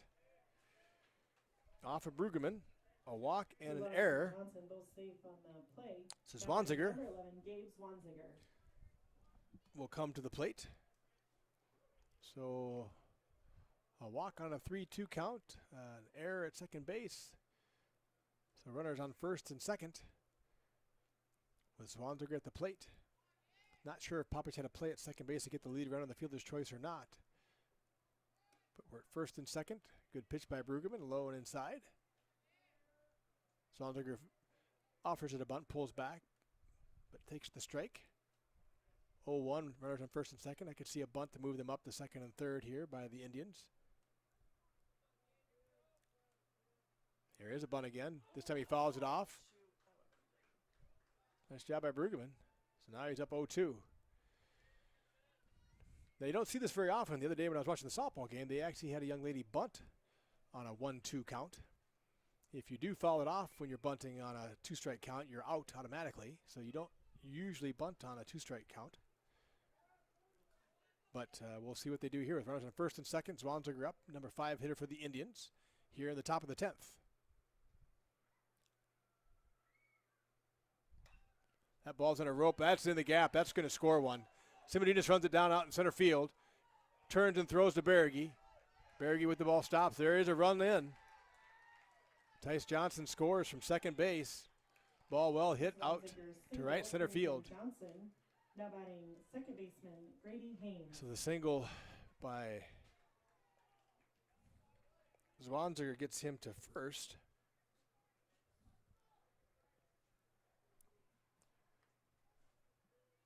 And moves Kolarik all the way to third. So the Indians on first and third.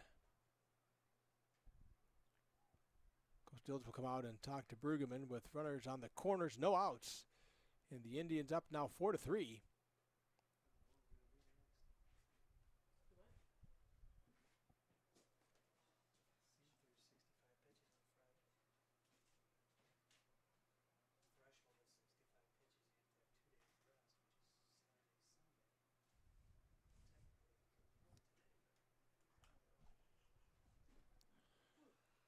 So a little communication, a little combo on the mound. They're playing rock, paper, scissors for the next pitcher. So no outs. So the Indians in great position right now with that run scoring single. And first and third and no outs. So we'll see if the Tigers try to cut the run off at the plate to keep it to a 1-run lead, or if they concede that one, try to go for a double play ball. They're playing deep, so they're not necessarily cutting the run off at the plate. Second and short or deep. Berge's holding the runner on at first base. And Johnson's at normal depth at third. So looks like the Tigers are just going to kind of play it straight up and see what they can do with Brueggemann. Pitching against the starter, Hayes. Throw to first. He's back and safe. So no outs here in the top of the 10th. The Indians have one on the board after a walk, an error, and a long single to center field.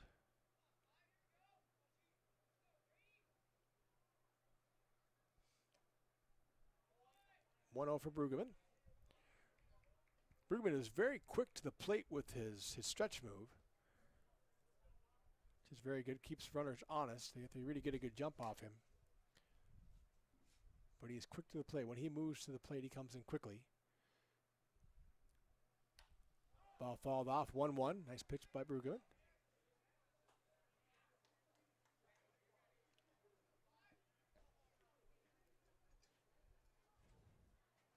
So here we are on the top of 10.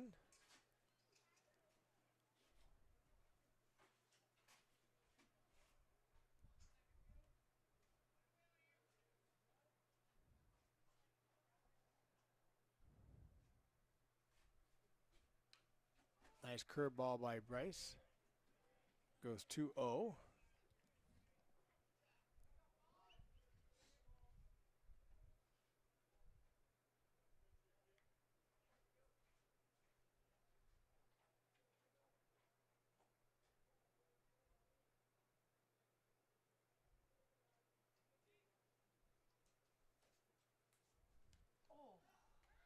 So shoot. Bryce hits the batter.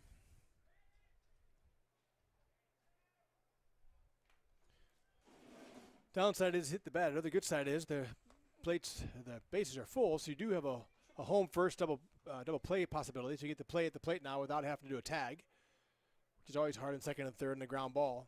So they can go to Shidarwich at home. You'll hear the home and first double play attempt a lot. So if they get a ground ball, the infield's now in to do that, just that. So force play at the plate and get the lead runner.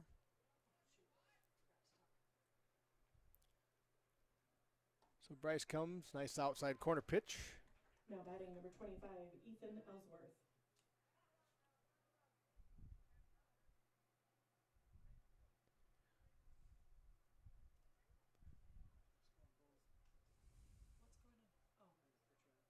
What's going on? Oh. Pinch runner going on there. And to run for Indianola, number 14, Braden Wireman.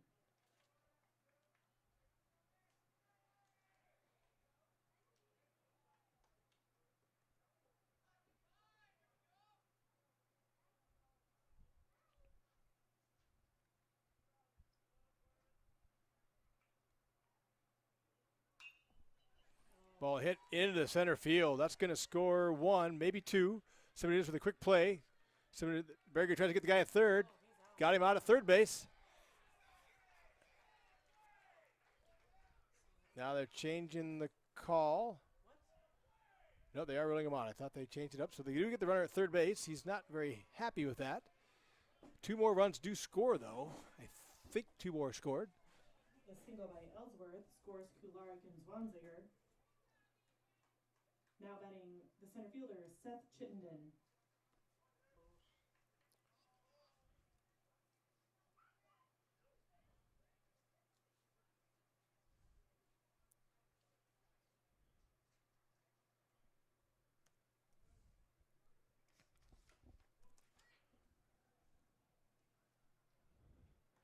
So that was a bases loaded single to score 2 runs.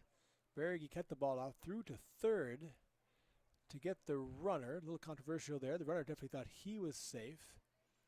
Johnson put the tag down, so the runner was called out on that throw. The player from first stayed at first, I guess. We got a man on first now. So we basically cleared the base. There's a fly ball out to the left. Hansen's there. Settles in underneath it, makes the catch. For the second out of the inning. Chittenden flies out to Hansen in left field. Now batting the DH, Brennan Baker. So the Indians up now 6-3 in the top of 10. Brueggemann came in to replace Howard to start the 10th. Walked his initial batter. Then we had an error, which allowed a runner to get on. So we end up with first and second. Then a number of base hits here have moved things along to where the Indians have 3 runs and a man on first base. There's a ground ball going to Brueggemann. Short hops it. Makes the throw across, gets him at first. With that, we'll come to the bottom of the 10th. The Tigers will need to get 3 to keep this thing going. 6-3 Indians after 9.5. Baker grounds out to Brueggemann to bring it into the top of the 10th. The Indians scored 3 runs on 4 hits, left 1 on base. First up for the Tigers in the bottom of the 10th, Shadarowicz, Hansen, and Popish. So assuming all things stay the way they were, Shadarowicz, who came in for Mitchell Johnson, will start off. So it'll be Shadarowicz, Tucker Hansen, and Jake Popish will be the next 3 batters up for the Tigers. Ellsworth still on the mound for the Indians.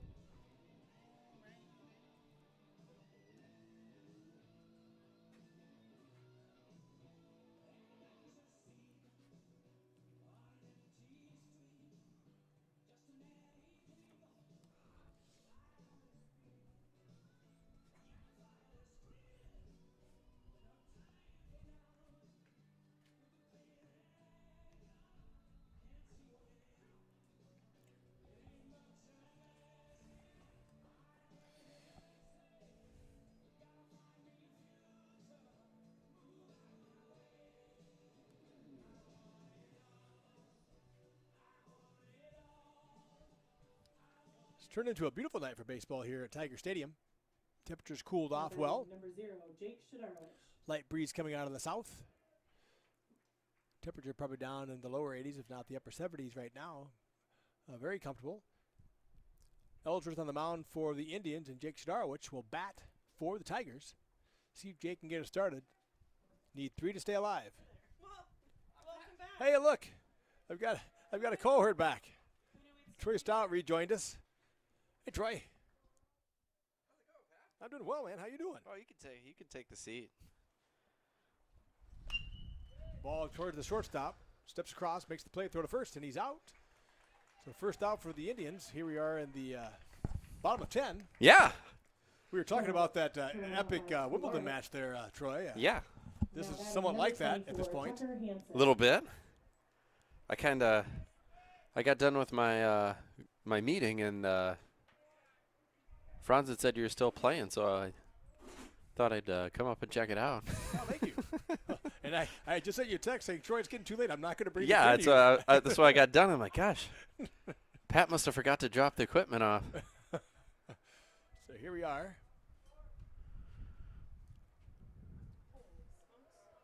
That was just a bit inside. Just a bit inside. So we got Tucker Hansen at the plate. Just a bit inside. Just a little bit inside. It's a wild thing there. So for the Indians, as it might be. That ball's driven down, fouled on the first baseline. So 2-1 goes the count. Tigers in dire need of some hits here now, down 6-3 in the top of 10. Bottom of 10, sorry. That's what happens with the home team bats. It's usually at the bottom of the inning. Sometimes. Sometimes. Most games. Tucker fouls it off again, so 2-2 should be the count.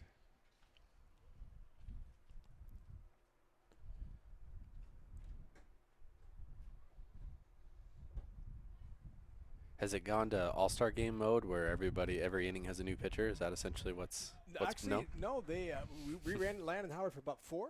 I okay. think. And then he had pitched, I don't remember how many, 50-ish or something, and then they brought Bryce in for him. Okay.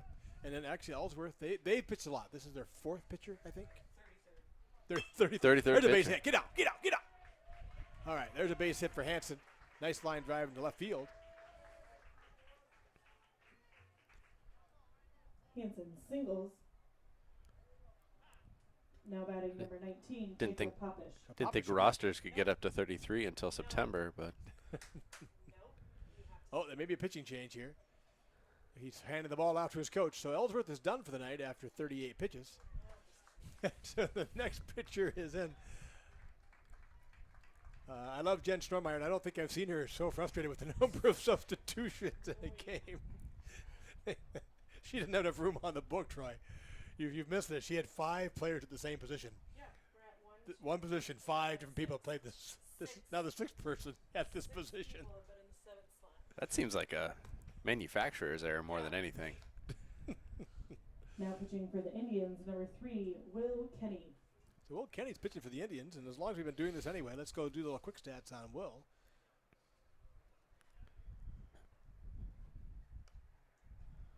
Thought I had him up before. Got dark since I left. Yeah. Weird. Really? Huh. So Will Kenny is a senior. He started once, has 7 appearances. He's 0-2. He's thrown 5 1/3. His ERA is 7 point. Where am I at here? 8.53 ERA. 18 bases on the ball, 18 hit batters, and 10 Ks. But the opponent batting average is 143. Doesn't seem real consistent with 0-2 start there, but looks like they have trouble hitting him. So we'll see what Kenny can do. So there's Tigers with Popish up. I'm not sure who we'll have next. We kind of had some seniors come back in. Okay. Berge came back in. Simmons came back in. So I'm not sure if Hansen, I think, is still in after. So we had Hansen, Popish, and Hansen. Trey, Tucker's on first. I don't know if I see Trey on the on deck circle or not. Number 7. Is that Trey? 7, I think that might be Trey. Let me go back here. Oh, too far back.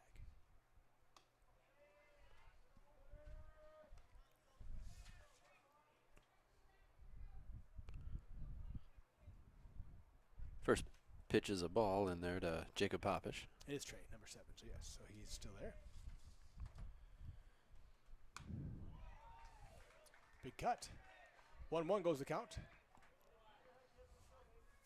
So Tigers 1-1 with 1 out. Down 6-3 here in the bottom of 10. Really smart scheduling by Indianola not to have another game before Friday because they might still be here. That's absolutely possible. Oh, called low outside corner there. They are sending somebody else to the bullpen, though, I can see already. So Popish down 1-2 in the count with 1 out. Indianola warming up their 27th pitcher of the night. Popish fouls up. Nice job. The Popish hanging Yep. tough there. Fouls it off. Able to stay alive. 1-2 the count.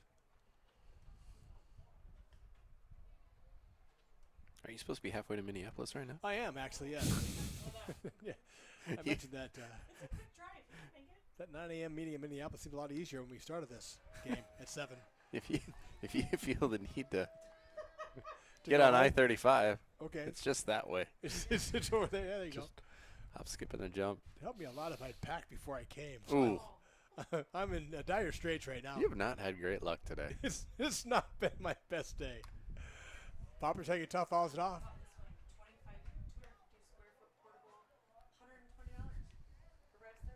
So Jen, not quite satisfied with her air conditioning unit, is now looking at other air conditioning units online. Once it gets to, what was it going to be, 10,000? Yeah. What was the 10,131? You could always buy it for Friday and take it back Saturday. Just try it out. So we're already pre-planning the 10,000 degree temperatures on Friday afternoon in the box here and how we can keep it cool. So Papa's hanging tough. Full count now with Hanson on first base. 1 out. Ball is high. Poppers works it for a walk, so Tigers have the tying run coming to the plate.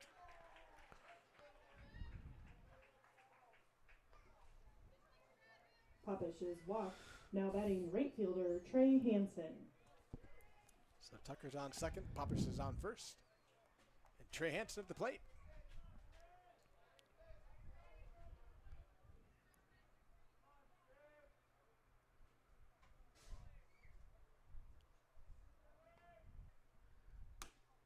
Ball a little outside.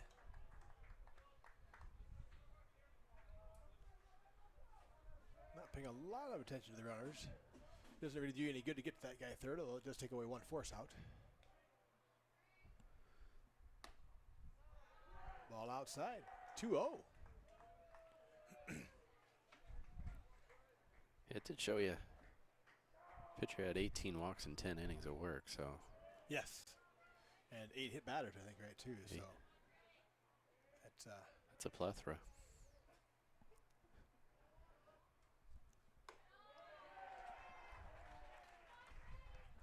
Wow, 3-0. I think you got a hard take here, don't you? I'm thinking, if I'm Coach Elder, this is the auto take. Hopefully doesn't do the kind of fake bunt, hold the bat out thing that doesn't ever seem to really work. Except get the umpire to call a strike. That's high, outside. Wow, those really weren't too close, Troy. No. So 4 straight pitches for a walk. Here comes the coach again. And the guy that was warming up in the bullpen that I was joking about coming in is actually walking down the left field line. And I think is actually going to come in.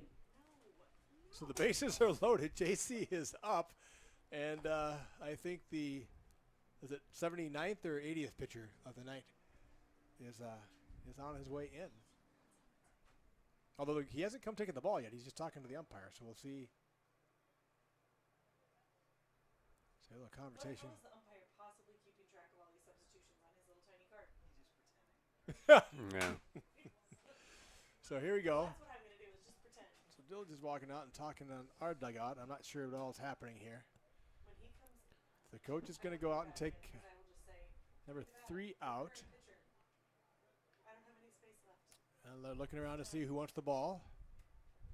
Okay. Cross off these people. Okay. Oh, now here comes the guy that was warming up in the left field line is coming in. Yeah, I must admit the stats on the pitcher that was just in weren't tremendous. Kind of Had some control. Little control problems. Number of issues. walks and hit by pitches and so on. So new pitcher coming in. So this is going to be number Number one. Well, that's probably bodes well for the Indians. I mean, Is that a re-entry? The DH. Oh, Oh, he's I don't even have to mark him. he's the DH. All right. So he's the DH. Must have, yep. Now pitching for the Indians, number 1, That's Brennan Baker. He's a senior. So working their seniors into the lineup. Still going to stay in then? How does that work? Yeah, you just kill the DH. But That, who stays in the number 7 slot? The last guy that was there? Does he become the DH? I think they probably just took the DH off. But then who goes here? who goes in that slot, she's saying. Who takes that? So Brennan Baker's Baker in. was the DH, right? Right. So he just bats there. He goes here. No, he just stays in the same spot. So then who's going to bat in the 7th slot? Who batted in the 7th spot before? The pitcher. Oh, so whoever else is in then. Whoever else came in. Yeah. What do you mean whoever else came in? No one came in. Just seated. But if Ellsworth or whoever the other guy didn't go off, then he'll be in his place. Number 3, he went off. Yeah. And so the DH came in, he went off. You know what? I'm just going to pretend I'm the We'll see. Some sort of double switch. I don't know. Little double switch happened there, yeah. So we got Brennan Baker, senior. 1 start, 5 appearances, 1-1 record. I think at this point both Pitched teams have 14 agreed innings. on free substitutions. He's given up 8 earned runs. He's got an ERA of 3.23. HB is hit batter, right? Yeah. So even he has 15 walks and 0 hit batters and 12 Ks. So he's kind of up and down between walks and. So 300 for the opposing team's batting average and a 4.3 ERA. And Chasey stands into the plate with the bases loaded. Lays off, 1-0 the count.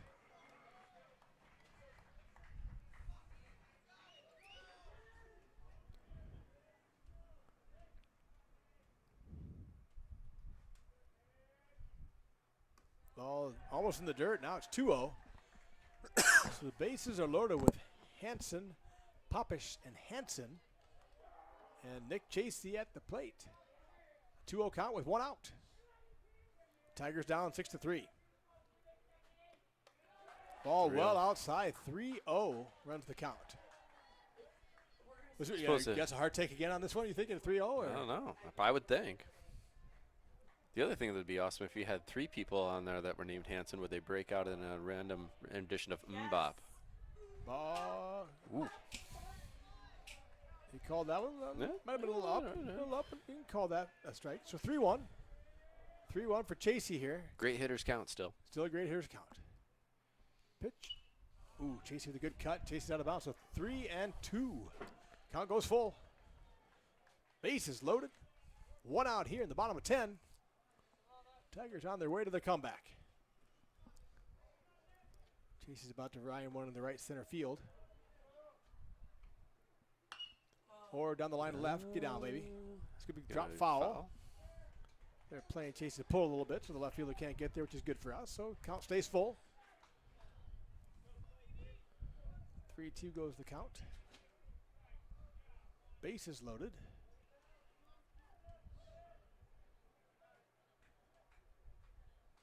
Blue's going to take a little time to clean the plate up a little bit.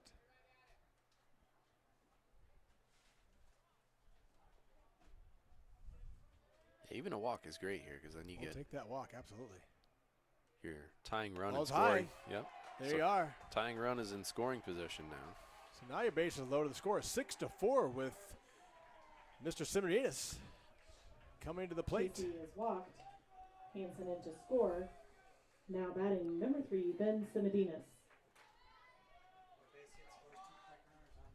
Yep. So now we have Popish, Hanson, and Chasey on the bases. Simonides takes low for a ball. 1-0 the count. Even a ground ball pushes in a run. I think they're not playing in the ball outside. 2-0 the count. Yeah, I would guess you're They're not playing in. still in a play-in for outs mode. I think so too. Yeah, I think they're going to concede their run here. They're playing deep anyway, unless it's really sharply hit. So you should get to 6-5 here if the base hit or a ground ball.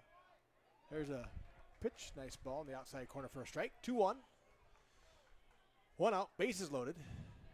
Ben Simonides at the plate on senior night. Be a nice move for senior night here. Ground ball towards the shortstop. Play goes to second for 1. He drops the ball. And the question is, did he have it enough to make the out? And they're saying yes, on the exchange. On the exchange.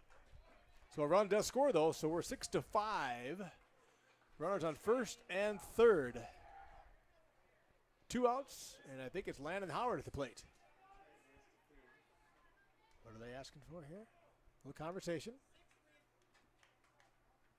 Oh, 6 is re-entering. Landon's coming back in. Tracy thrown out at second on the fielder's choice. So I think their coach is questioning whether Howard can re-enter.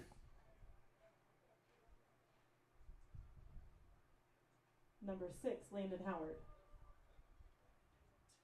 So what's the call? All right, so they're just talking it over. Sorry, I wasn't sure all the discussion on. So we do have first and third with 2 outs. We're not scoring 1 run. Howard is at the plate. No runs or 2 runs. That's what we're doing. So I was at the ladies' senior night, and they had a great, I think it was Sarah Grove that just walked off, right? That, no, Peyton Mary. Oh, yes. Peyton Mary's walked it off. That's right. Yes.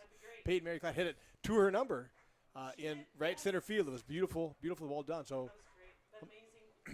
what a great ending. What a comeback. Somebody go hang Landon's number out in right field quick. So put that out there in right center field for me, because that's somebody where run going. a number. Yeah, it was one of the best senior nights I think I've ever been at, to have been down the entire game, trailed the entire game, and Peyton Mary Clatt hits one on a rope to score the winning run, walk-off run for the Tigers in the bottom of that inning. So let's see if Landon can do the same thing. Interesting situation here. Do you run Ben here? I think I would. Oh, now see, Ben's got to be a little careful. Yeah. This catcher was able to catch one of our guys off first base earlier today on a snap throw. Yeah. So if Ben's going to get that kind of lead, he better do something with it. Do something with it, exactly. 'Cause that's an easy snap throw to get him out. Now there he's he going. goes. Now he lays off. There's the throw just back to the pitcher. So there we go. Now the force is gone. So here it is. All set up for Landon. Base hit.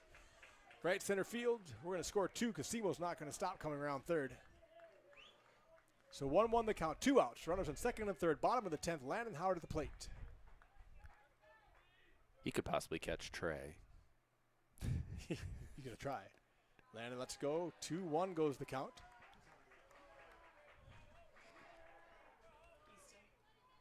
Easton Johnson next up after Landon.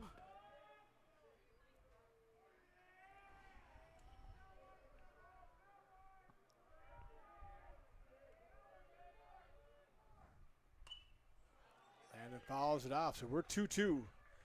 Simeonidis was 2/3 of the way to third base there on that swing. So 2 outs, 2 balls, 2 strikes. Tigers down 1, 6-5. Oh, I don't think I updated the score, I guess. Or you did? I think I got it. Thank you, sir. Yep. So 6-5 here in the bottom of 10. Tigers with 2 outs, runners on second and third, and Landon Howard Sr. on senior night here at the plate. See what number 6 can do.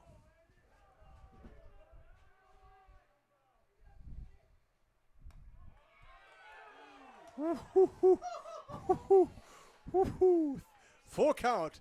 Guts of steel there by Landon Howard, taking that breaking ball coming in on the outside corner. Called the ball, so full count. 2 outs, full count. Runners on second and third. And a strikeout by the Indians. They will run and win 6-5 here at Tiger Stadium on senior night. Good battle by both teams.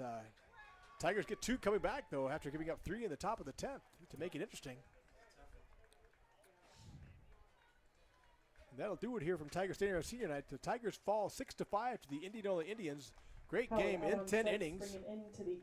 So once again, the Tigers will play here on Friday night. If you're around for the playoff game, love to have you come out and cheer the Tigers on, give them some support, some live support. And I want to thank you again for listening. This is Pat Starr. Troy Stout. Thanks for joining.